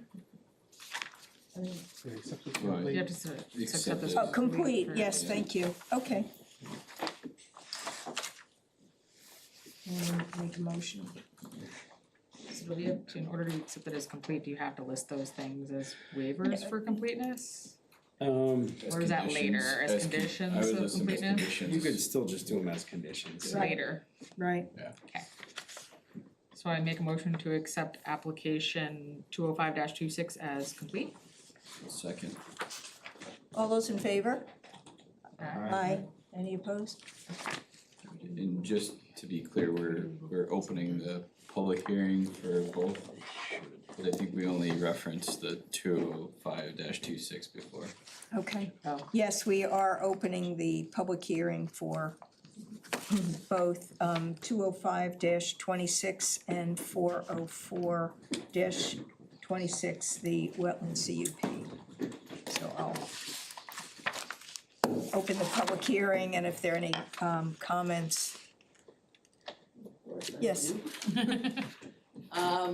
Your name first. Rita Davis, I live in Angelin Drive, that's right behind this thing here.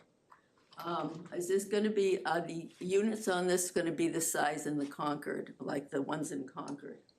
The panels? Yeah, Yeah, there'll be some, yeah. and the stand and stuff like that, the, The baskets, basically what's supporting them, you're asking? Yeah, I think we're doing gabion on both, yeah. well, they're hideous looking, first of all, okay? So that's gonna be wonderful to look at that every time when I look through my back window. Also, there is a stream that goes through the wetlands down in the back of our house. And is that gonna be affected by anything at all? We've had a lot of, water problems there at various times. Now, you said something about, I didn't really quite get it, but some moisture or something coming down from those units or something, or drainage? I think what I said was the same amount of rain that falls on the cap, whether the panels are there or not, so there won't be any increase in runoff. Oh, there won't Or be. no impact to the stream, right? Well, what area of the wetlands are you gonna take? Well, what are you gonna do? So it's basically the opposite side of where you are. It's right along Falcon Way. Oh, Falcon Way, oh, okay.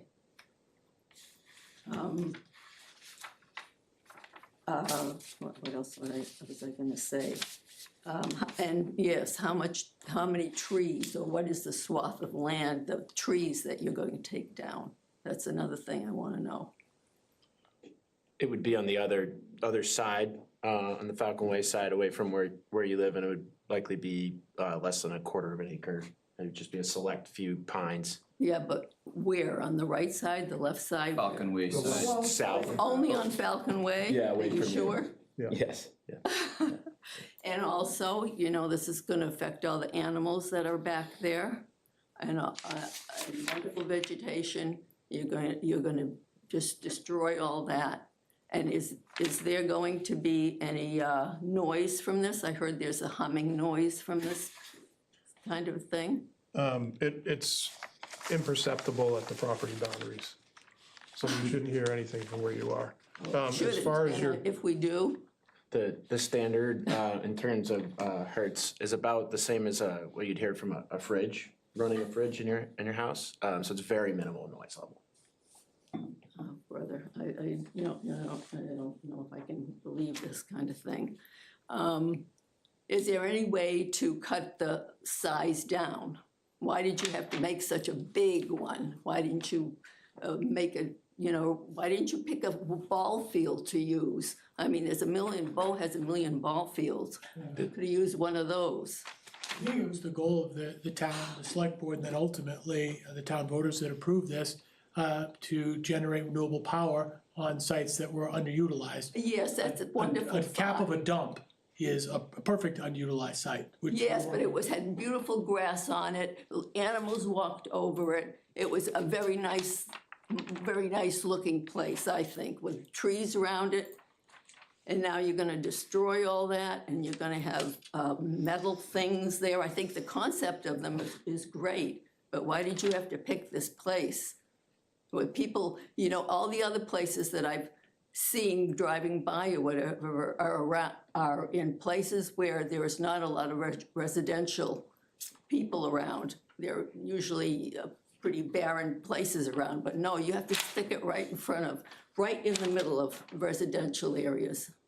With all due respect, this is, on the school property, there's just a couple of houses. Evangeline has a lot of houses. There's like 26 houses in that area. It goes right by the property. But there shouldn't be any, from what is being described, there isn't any cutting of trees on the side between the landfill and Pines and Bow. Well, but there are there's just a lot of trees on that side. Right, I'm saying that They're leaving them. they won't be cut. They won't be cut on that side. All right. But, and where is the concrete boundary gonna go? Is that gonna be like right along the water, the little stream of water? Oh, no. No, I don't. I thought we said we didn't need to put It's concrete like bonds in. the You're talking about the sediment barrier? We're talking about the Yeah, yeah. markers. Yeah. So, yeah, barrier, The yeah. bounds? But you're talking about the bounds for the property boundary, or are you Well, talking the- about the sediment barrier for the turtles? What is this? I thought you talked about it, this one. Existing. Oh, that's there's- existing. There's an existing That's- Yeah. rock boundary You're not that's gonna there. build something like a concrete something? Oh, yeah, I'm Deb Campillier. I live on 9 Evangeline and I'm sorry, what is the name? Deb Campilia, Camp-E-L-I-A. And I live in 9 Evangeline. I access the woods behind my house a lot, and I actually access up onto the landfill with my dog. And I think it's a beautiful area. And I'm all for solar energy. Any alternative energy will do for me. And I am comfortable with the fact that you're not disturbing any of the vegetation and the trees along there. And it seems like the best you can do, and yeah, that's it. So Well, you won't be seeing them. I don't feel like you're going to be seeing too much either. Oh, no, yeah, you can see right through there. Well, maybe we can put a few trees in. Well, I don't know, but you know, you gotta prioritize what's good for most and all, and what's, you know. Well, like I said, there's a lot of other places they could have picked, you know. Well, there are the two other places in town. I know. that solar is going on. One is on top of the building. Right, the school, right. And Well- one is by the gravel pit. So that will be out of the way. Right, but this is like, you know, this is my home. And I mean, this is like all the people didn't want this thing, the tower there, I mean, the cell tower built because it was all near their house, near their property. It's the same thing. We built that though. Well, I know, but I mean, you know, that was the big to-do. I understand. Well, we'll schedule a site walk. Would you like this in your backyard? It might not be an issue. That's, Oh. we'll schedule a site walk. Yes, I'd like to go to that. Yes, the public is invited, and, you know, we can take a look at what the existing vegetation is in general, and then the area that they'll be, where they'll be cutting a few trees. Okay. And additionally, I'm pleased that you have the Conservation Commission, and So that sets my mind a lot at ease seeing this wetlands, and I have seen the blanding turtle. I mean, the blanding turtle, but anyways. Yeah, I suggest you take photos of it and submit it to Fish and Game when you I see did. it. Oh, good, Maybe, terrific, maybe thank that you. was this picture. Was it as big as in the picture? Yeah, it was huge. They are big. I was so impressed. Yeah, they're cool. Okay. Sandy tells me they climb fences. Turtles climb fences, I don't know what blandings do, but turtles do climb She said- fences. They do, I've seen photos of them. I wanna see that I've been too. told. I wasn't sure if you were serious or not. No, she said it a few minutes ago, I'm gonna look it up when I get home. I'm just thinking of that, how did the turtle get on the post? That's exactly it. I Yeah, thought the same that's thing. exactly how they get up there. Sandy said. Wow. So, Oh, so many. how about we schedule a site walk? Do you wanna do it in conjunction with, because the commission. Conservation Commission. the public hearing. Yeah. Oh, yes, I'll close the public hearing now, thank you. Takes a village here, huh? That's right. We're doing great tonight. Okay, so, yes, so scheduling a public hearing. Sorry, You have to next, wait to do it with the conservation. You pick the date. Yeah, 15th, Monday. right, I guess Since you can't. possibility would do it before, the Conservation Commission meeting, Which is on Tuesday, correct? which is on a Monday, the 15th. So do it, yeah, so do it before that, Right, like at, what time do you meet for we conservation? meet at 7, 5:30? 5:30, June 15th? yeah. How did we do this for the last week? 5:30? We did 6, but it was easy access Okay, areas. that's This is fair. gonna be. This is maybe a little more involved. Alright, site walk. I'll make a motion Oh, there wasn't enough people, that's right. for a site walk on Monday, June 15th at 5:30. That is a motion. All those in favor? Aye. Aye. Aye. Any opposed? All right. So I guess we'll hold a site walk. Can you send a copy of this, a digital copy to the Conservation Yeah. Commission? Definitely. That would be Yep. great. I'll send it to Conservation and Planning. Okay, yeah, that'd be great. We'll do the whole updated plan set, just so it's current. Okay, Electronic, okay? yeah, oh, absolutely, yeah, yeah. Ninjas. Yeah, and just with the wonderful color that you have. Yeah. That's great, So we okay. don't need, just to clarify, Matt, we don't need to submit like 18 hard copies or whatever it was? No, it's just, Okay. you know, as Just you the go electronic. through, just get all your changes in one shot and. And then email them over. Track them, yeah. Yep. Yep, We'll summarize what we changed too. yeah, that's perfect. Okay, so I guess we need to vote to continue. Yeah, make a motion to continue applications 205-26 and 404-26 to the June 18th, is that right? Yes. Yep, June 18th planning board meeting. Second. All those in favor? Yeah. Aye. Any opposed? Thank you. Okay, great, thank you very much.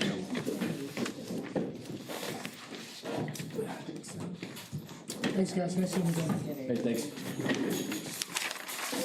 When is Concord going live? We're currently scheduled August or September, it's most likely finishing construction, yeah, so. Should be soon.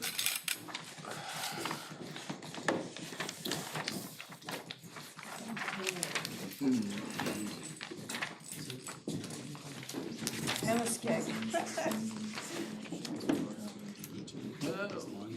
Thank you for your patience. Is this the last one? Yeah. Then we gotta do meeting minutes. Actually, I'd like to go to. We're gonna take a 2-minute break. We're running ahead of schedule now, so. Well, one guy didn't show up. Now, is this pallet storage or is this like, Pallet storage, pallet and barrel. Yeah, it Cooper. says pallet like it's a painting pallet. No. Oh, it doesn't. Yeah, so I'm just thinking like, it's a whole bunch of those little You can things. store a bunch of those there, there's plenty of room. A lot Or easier. maybe we're just getting fancy and using French now. I was gonna say, it's pallet. Yeah. We were reminiscing, last time we were here, it was the cell tower project. Yeah. And it was That was a like, bad one. It's, like hallway. Right? Yeah, we didn't even get to I had, Yeah, you were- canceled it, it was I had not too late. just had a call today, so I was like, how did that work out? I said, the service has been phenomenal. It's like, remember the dead spot on Wood Hill? Like, you would drive and you'd be like, all right, I'm gonna lose you here unless I can make the corner real quick at the high school. And it's just phenomenal, what a wonderful project that turned out to be. I still have never seen it. I don't know where the tower is. It's like, I drive by, I look for it, I still don't have service at my house. I don't at my house either, but I almost do. I almost do, that is a good point, there's like, I don't have service when I walk the street in front of your house. But if I so. get halfway to your house, Yeah. I get it, and so I start my calls there. When you start, Yeah, yep. but it's so much closer than it used to be. And I knew when we got the plans, I was like, I think I'm the guy who's not getting service from this. we realized the same thing, we saw it, we were like, we're just like, right, it cuts our house out. Are you near Brown Hill? No, we're off Alvin. Oh, so you're the other yeah, side. the other Yeah, side, so so. I don't have it, but it is so close.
Yeah. So cheap. It's still making $60 every 3 months, it's perfect. Look at you. Yeah, it's so cheap. It makes it Yeah. all I have good, like- but I get Wi-Fi the second I pull in the driveway, I so my have calls 5 on my stay, phone, it's like you're like, yes, 170 I made it. Yeah. a month. Month, that's insane. All righty. Too many kids. Thank you for your patience.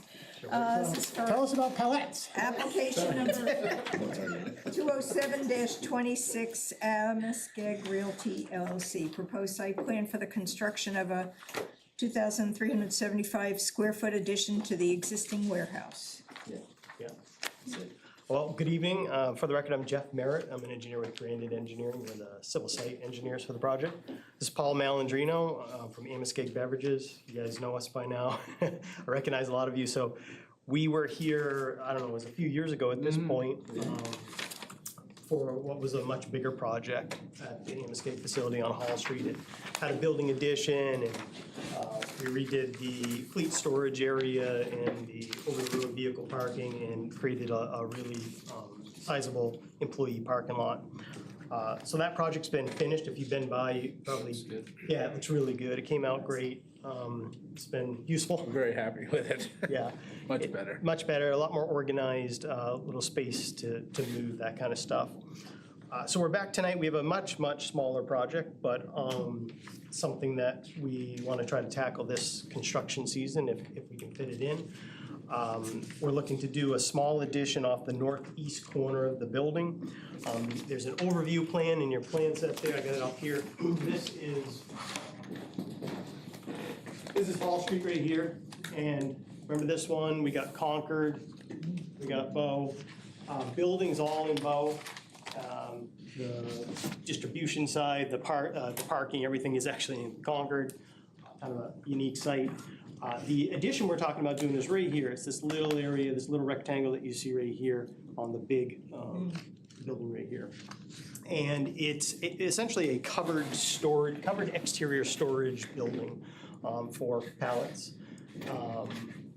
And it is about 2,300 square feet, 2,375 square feet, it's about 25 feet by 95 feet.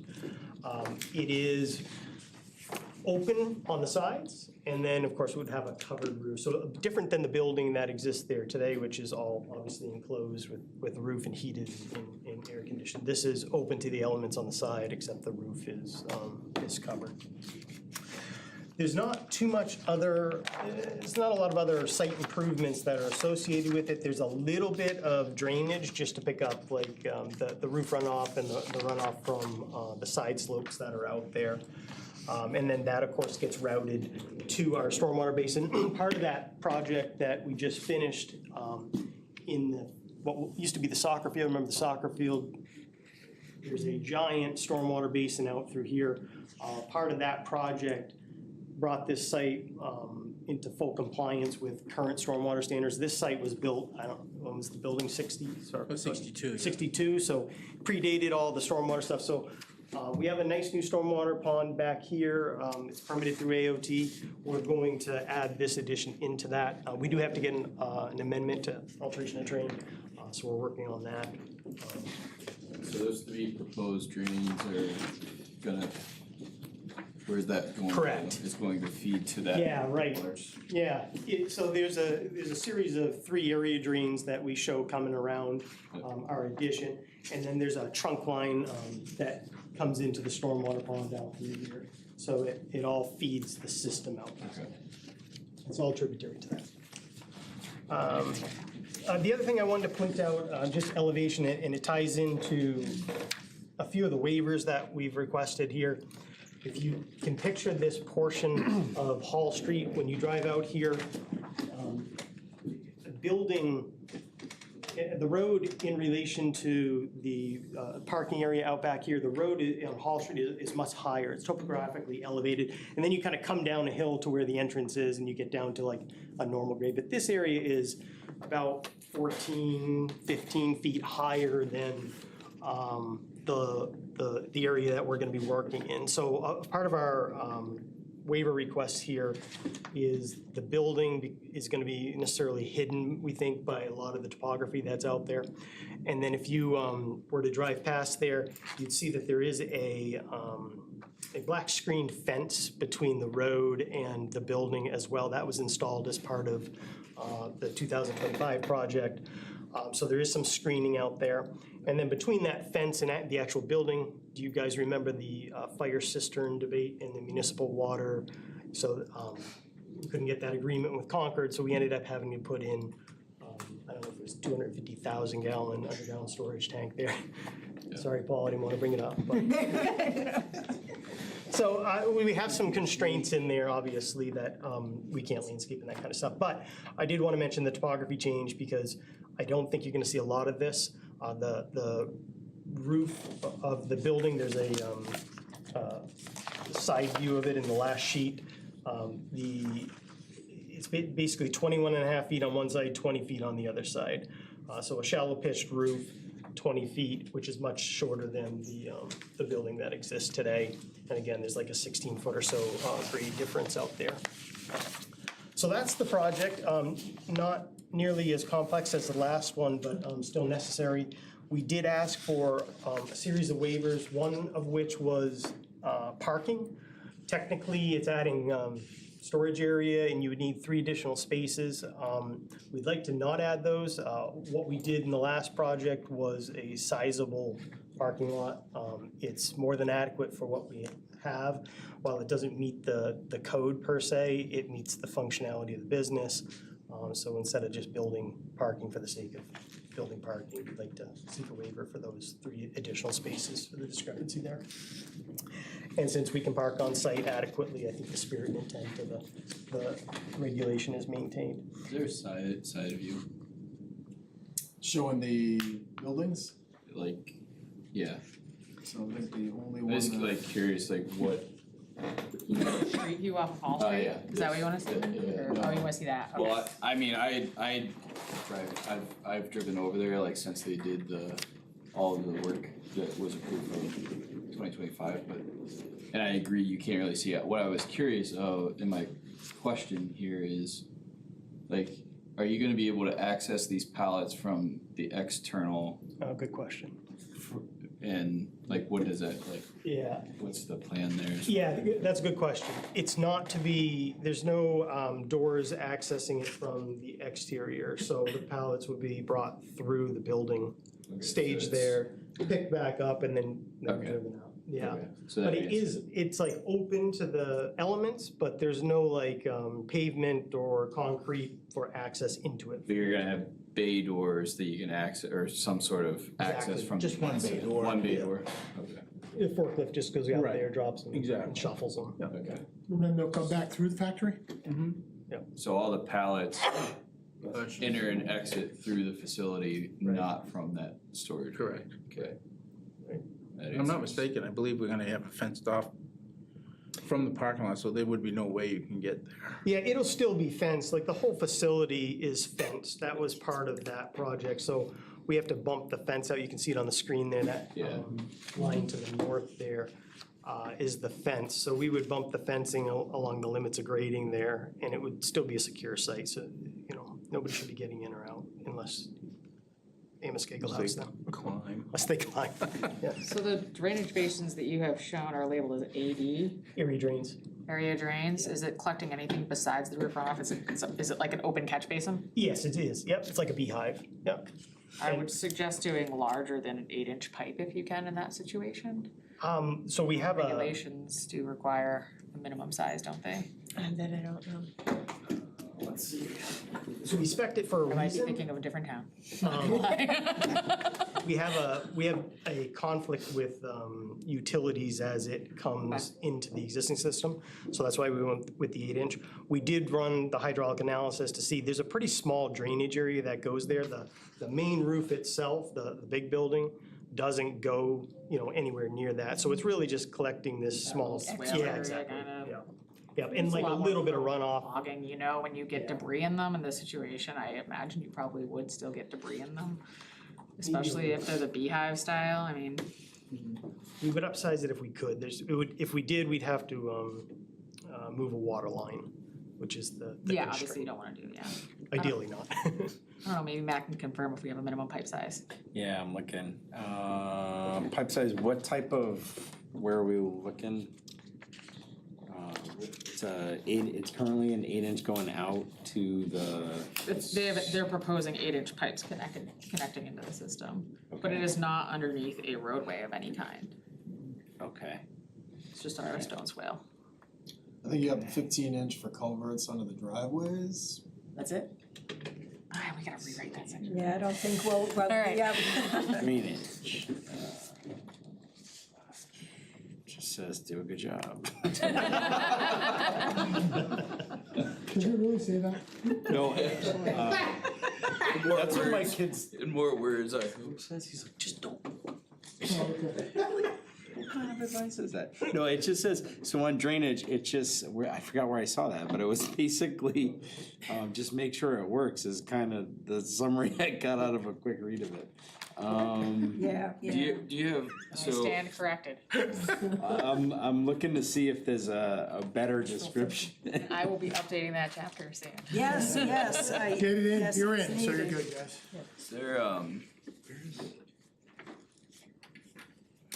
the original plan for the site with snow storage, like where does the snow storage happen on that side of the building, or it does there? It's pushed out to the It's pushed to the north side opposite? of the, yeah, Okay. it's away from that.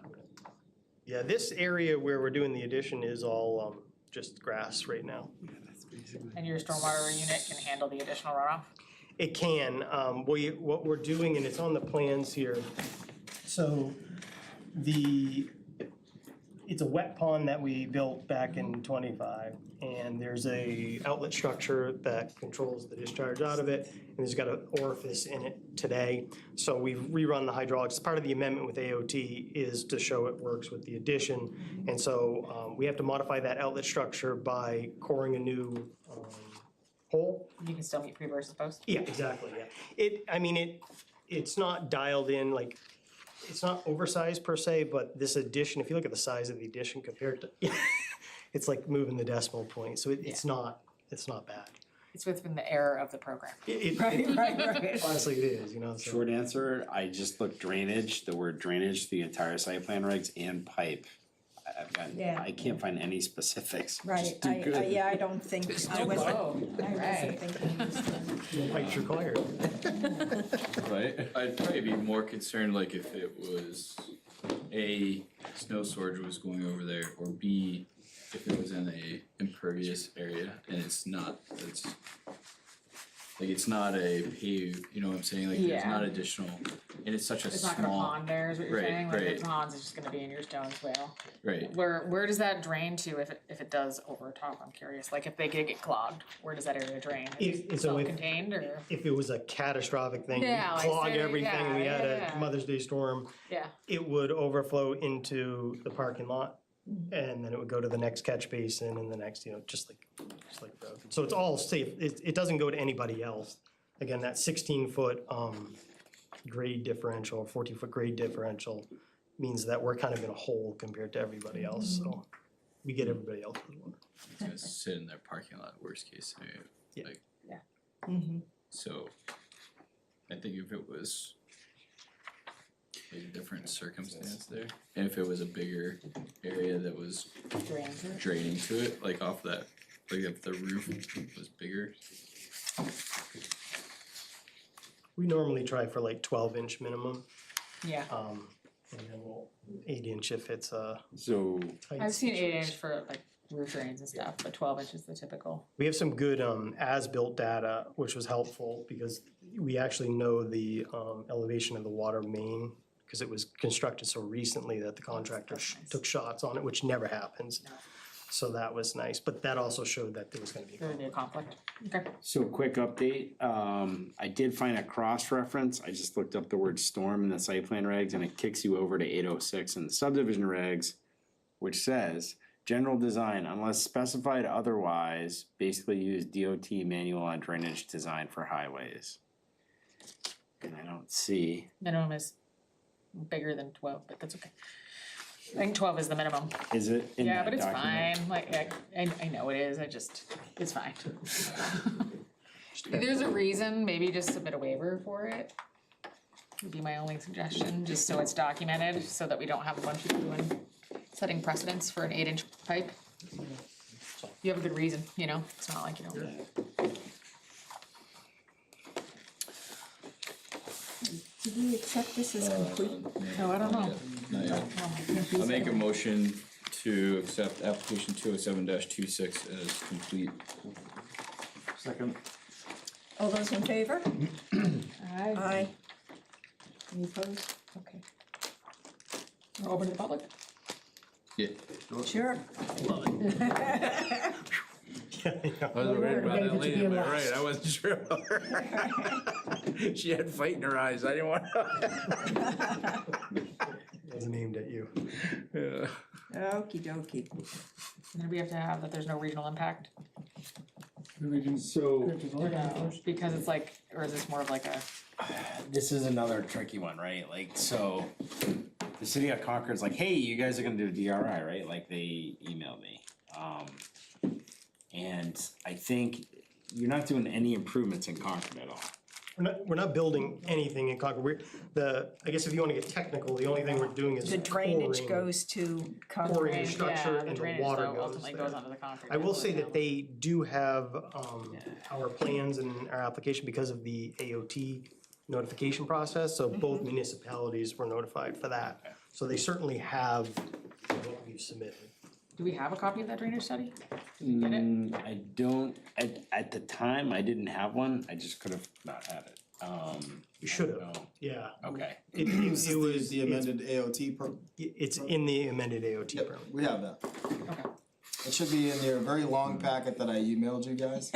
Yeah, That that kept crashing on me, with that one. 800. I couldn't like look at anything, that was great. 886 Three times I've had to open that thing. No, no, no. Oh, I was gonna say, what? Tonight's things in it. This tree that we cut down here. That's right. So just kind of thinking out loud on that. So if you guys call any application having regional impact, it just continues it for a month and the abutting town and the planning commission, so I wouldn't do it, it'd be somebody else, just as a quick review, and it's all advisory, it's all like a butter comment, so it doesn't really like trigger anything, it just is a guaranteed continuation to get feedback from that other community.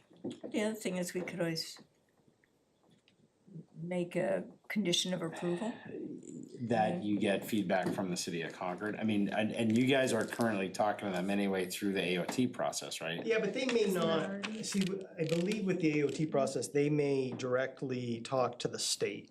So, I mean, if the board wanted us to, you know, talk to Concord and get some sort of email confirmation that they're set, that's fine too.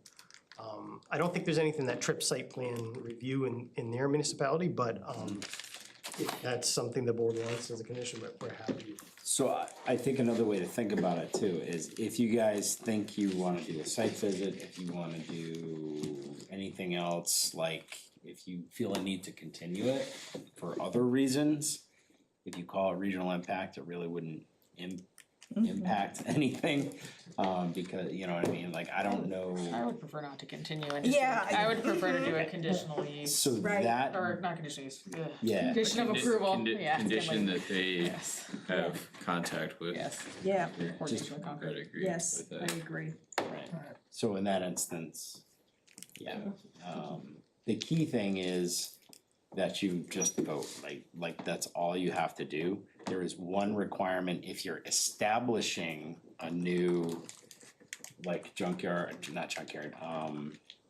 the junkyard or transfer station, of which this is not. That's Right. automatic regional impact now, it's a new RSA. But just, it's up to you guys, essentially. So if you are okay with them, you know, talking on Concord in the manner that they are through AOT, and you wanna just say, hey, just inform the city of Concord that, you know, this is what's going on, and that one element that you have, what did you say it was, that's on their side? Yeah, It's just the drainage. just the drainage, they get all the stormwater is what it comes down to. Yeah, the key difference here is with a subdivision, like before, that lot line adjustment, because it's going to the registry and site plans do not, plans that go to the registry that show two towns, they need to have both towns sign off, so to speak. Right. Or basically, did you both look at it? Okay, we wanna see that on the plan, like, that's the key there.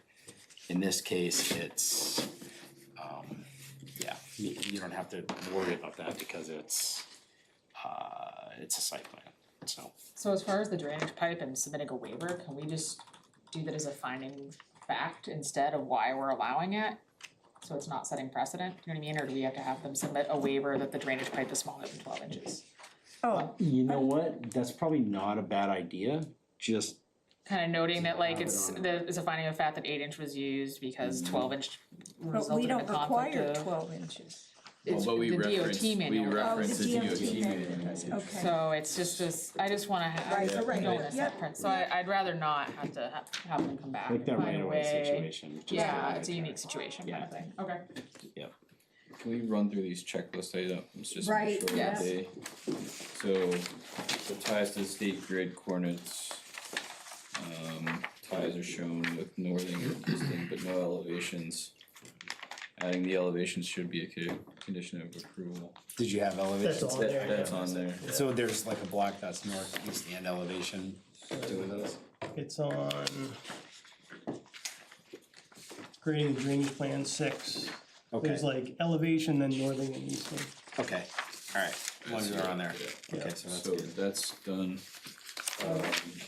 Did not receive a copy of the drainage study, but it sounds like we did. Yeah, I just didn't have one, when I came in, so I could just So be. that's been just missed addressed. it. Soil map of legend. When you did your AOT, did you have a soils map? So we had that, and then on the overview, we have, we showed NRCS. Okay. But we also have site-specific for, AOT. Okay. That's on the drainage, like the drainage, Part of the drainage yeah. report itself? Yeah. Okay. I think if you got NRCS, that's fine, I Yeah. mean, you've got your other stuff cooking. Yes. It's all urban land anyways. It's, And then the flagging of the buildings. so we put, note 26 on the plan. It said, the board deems a site walk necessary, proposed street center lines, building locations, and required buffers shall be. Oh, that's what we Is were, that that's, that was the our other one, request? Yeah, I that don't. we were I talking don't- about. Yeah, that's not a requirement either. I'm not intending that we're gonna propose a, Right, Sidewalk right, for so, so the checklist items have been addressed then. Yep. and now what about, and then the department head comment? So department heads, NFPA 13. yeah, so at the back, last page, that's the department head comments, Oh, so. I was looking on the site. The fire plan chief, application. NFP, what is NFPA 13? That's the fire sprinklers. It's there. I think he's just acknowledging that they're gonna exist inside that building. Yeah, The okay, addition. okay. I don't think we got those. Did those get uploaded, do you know? Maybe they just came in. No, you might not have gotten the fire chief's comment back in time. We were supposed to send it to you, but we were struggling. So eventually they'll be uploaded to the portal. They're actually on the portal, I just don't know, I don't know what it looks like on your end, I only know what it looks like on our end. Gotcha. But they're on there, I assume you can see them. They're I'll being look tomorrow if I circulated. can't find them all. Yeah, it just says refer to NFPA 13 for pallet storage. It's probably saying that sprinkler system needed. So they asked for the waiver for parking. so we should have- That's right. Yeah, so parking waiver request in the landscape, That's, which I think both of those Yeah, are. yeah, cause I do. There was another one that and just make is sure that there, all permits are is there gonna obtained. be any additional lighting? None, no.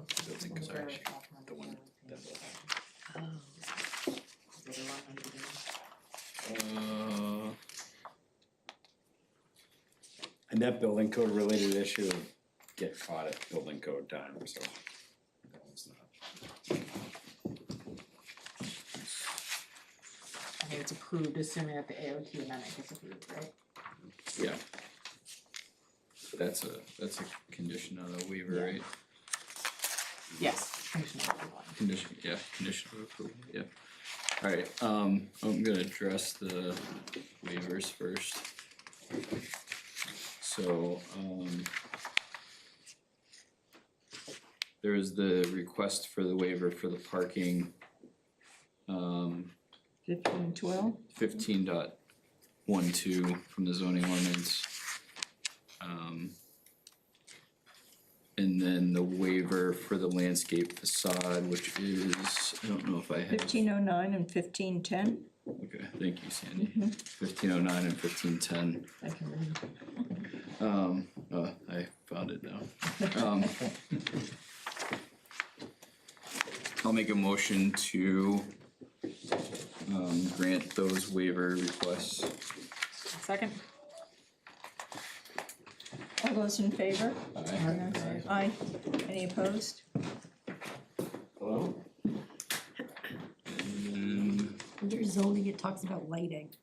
Is there Well, it had lighting mentioned plan? that it didn't include a lighting plan and no lights are shown on the addition.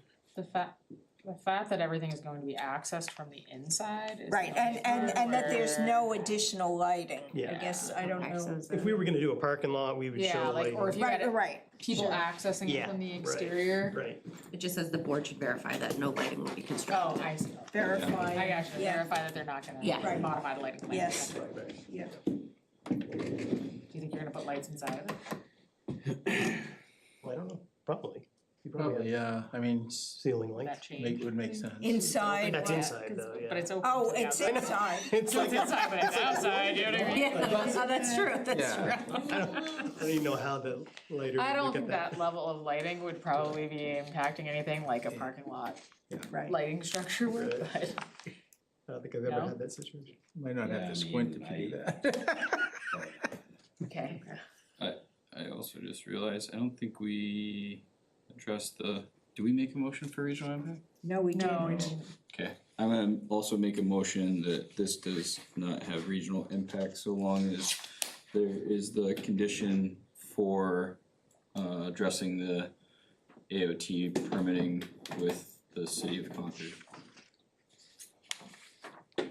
I'll second. All those in favor? Aye. Any opposed? And then I will make a motion to approve application 207-26 with the condition that the AOT permit is approved and the additional condition that I already mentioned, which is the contact with the city of Concord. Am I missing any other conditions? The alteration of terrain permit? That's it. Yeah. That's AOT, AOT, yeah. right. Oh, get it, sorry. Yeah, cause the rest of these have already been addressed, I think. Just had to amend it for that. Every time you add something. That, what's that 2021 IBC? Oh, that was the other one. Yeah, that's the one that they'll This just was a address. building code question that we had, that I had. I already spoke to the applicant about it. Sounds like So that's that. being addressed with the building inspector at Yep. the time, so I think that was the only condition there. And then it's just the professional stamps and signatures as well as owner signatures on the Yes. final plan. Sorry, yep. And the additional condition for the professional stamps and signatures, as well as the owners on the final site plan.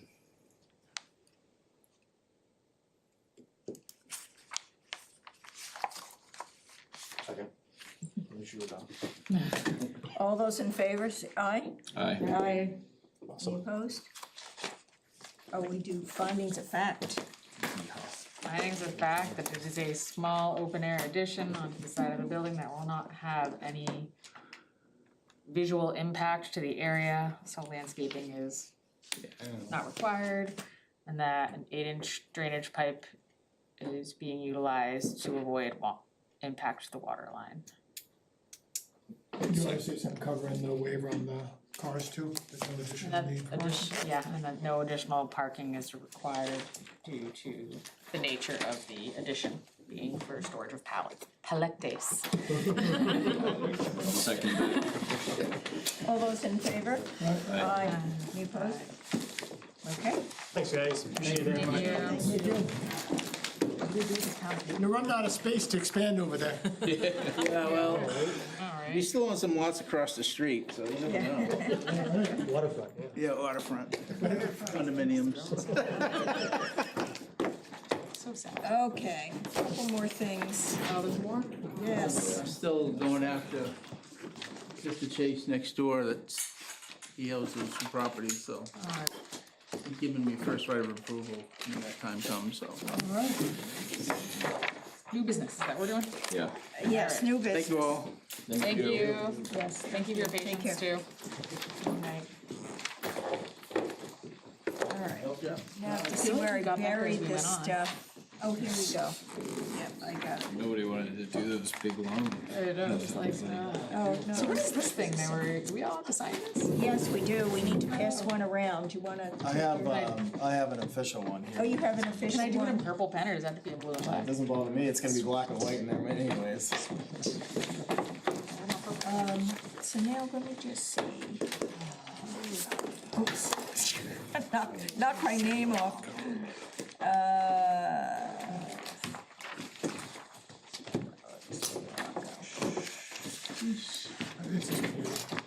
Okay, thank you. I have it buried. Now, so there's one issue though, right, we talked about, because we have the wrong names on it. Oh, yeah, yeah. Oh, It's not all the right board members are here and it was drafted. Cross it out and write the right, Well, this ended up being in the front page of the zoning ordinance. So. We could just, I mean, I would just formally just have them verify it, and then as people come in, just sign it. Yeah, so Like maybe during we the make a week or motion something. to approve did you guys have a chance to look at the zoning ordinance to verify that it all looked like everything was legit? I think it's a little bit, it's done a little different here in Bow, it sounds like. It's the clerk, town clerk that's supposed to verify that it looks like what was approved in the warrant articles, not the planning board, but in Bow, we have this always in the front of the And that's okay. zoning ordinance, so. Yeah, it's usually the clerk that does it, but this is totally fine. I mean, as long as the clerk gets a copy. And it doesn't, ironically, from what lawyers have told me, even if the clerk doesn't have it, that doesn't invalidate your zoning or your regs, but it's like, why do it? So, but yeah, I think Will's right. If you guys just, you could vote and then those that are here sign it and those that aren't come in during the week and just catch it when they can. okay. Does it make sense? Yeah, so we have some of these at least. All right. Is there something going on? What is the? Oh, well, we were doing the zoning. No, I What's know this that, other but thing now? Yeah, so this other, okay. So do we wanna do the zoning, say, Let's just do this. official? Okay, the undersigned being a majority of the members of the planning board certify that attached to the certificate is a true copy of the town of Bow zoning ordinance. The attached copy includes all revisions adopted by the town of Bow through March 2026, following public hearings on December 18th, 2025, and January 8th, 2026. So someone wanna make a motion to, I'll make a motion to adopt or to sign the certificate of adoption. I second. all those in favor? Aye. Aye. Okay. So you have a do you wanna official sign one too? Well, you can use that one. Oh, Yeah, okay, that can be the official one. okay. Yeah, don't sign your wrong name. Don't put it in the wrong spot. Oops, I signed in Kip's area, my bad. All right, so I have a little bit of information on this. Apparently, a number of years ago, this lot went through this, it was part of a annexation plan that was approved, and it was, it's on the town GIS as being approved, and apparently there was, that new open space goes to the town of Bow, like the adjacent one, it gets merged, and there was no deed done for the property. Now it's just going back. So now it's going back to clean it up. 30 years later. Right, So it was recorded in 1996? yes. So Carrie gave me some notes, and I think it's essentially what you just said, but here's what it says from Carrie. We are working on clearing up a 1996 lot line adjustment which annexed 4.17 acres from the Johnsons to the adjacent town-owned open space lot. The plan was approved by the planning board and recorded as plan number 13805, but no deeds, transfer the title, so it's the same thing as, So no deed. So now, you didn't, I guess there was I had a copy of the deed. The new draft deed. one? Right, the draft deed, I thought that, So what are we supposed to do with this tonight, I guess? I think we're just supposed to review and submit any comments we may have. Can have comment, can have no comment, or something in the middle. I think the Conservation Commission just said, we approve, agree, whatever. And you can always, as a comment, you could just say, have town attorney review the deed to make sure it's consistent with the approved, planning board approval from 30 years ago, and And didn't he actually draft what's being, probably, I hope so. I don't know, right, okay. Yep, he probably did, so. I have to.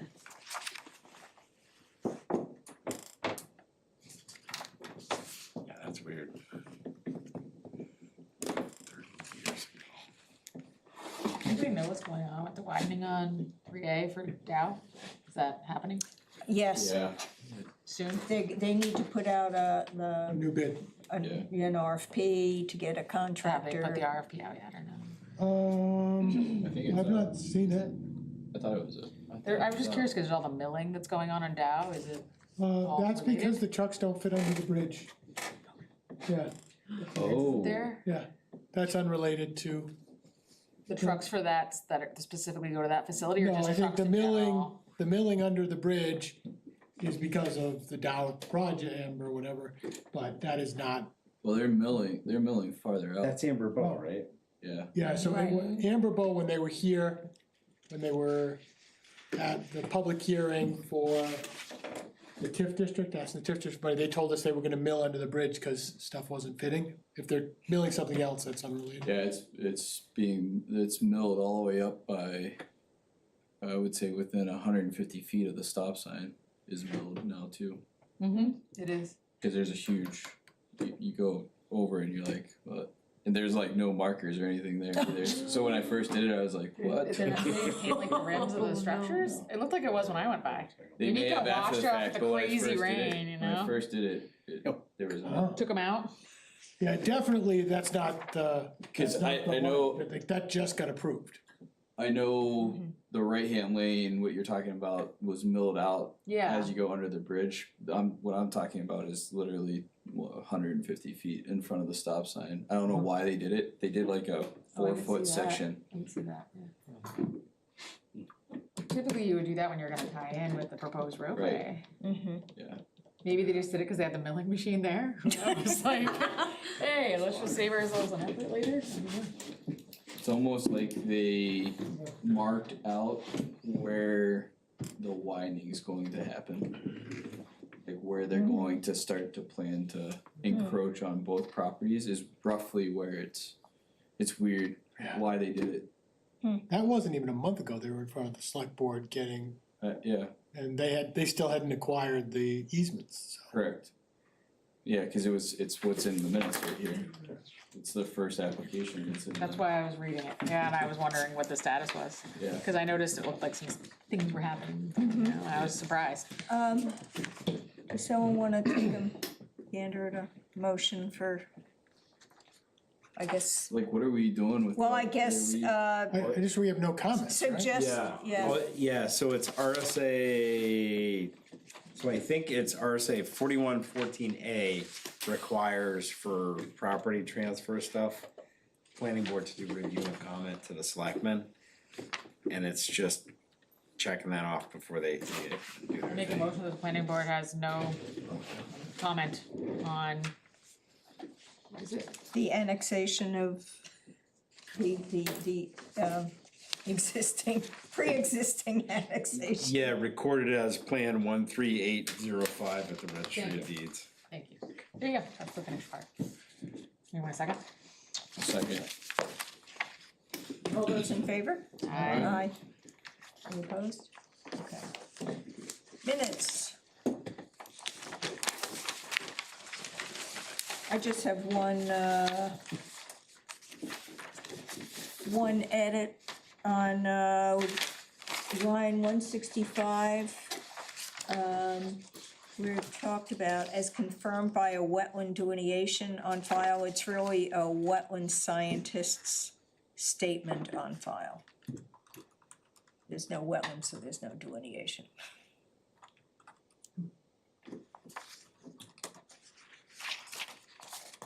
And that's it from me. I'll make a motion to approve the minutes from 4/16 as amended. Second? All those in favor? Aye. Aye. And I'll Any opposed? abstain, obviously.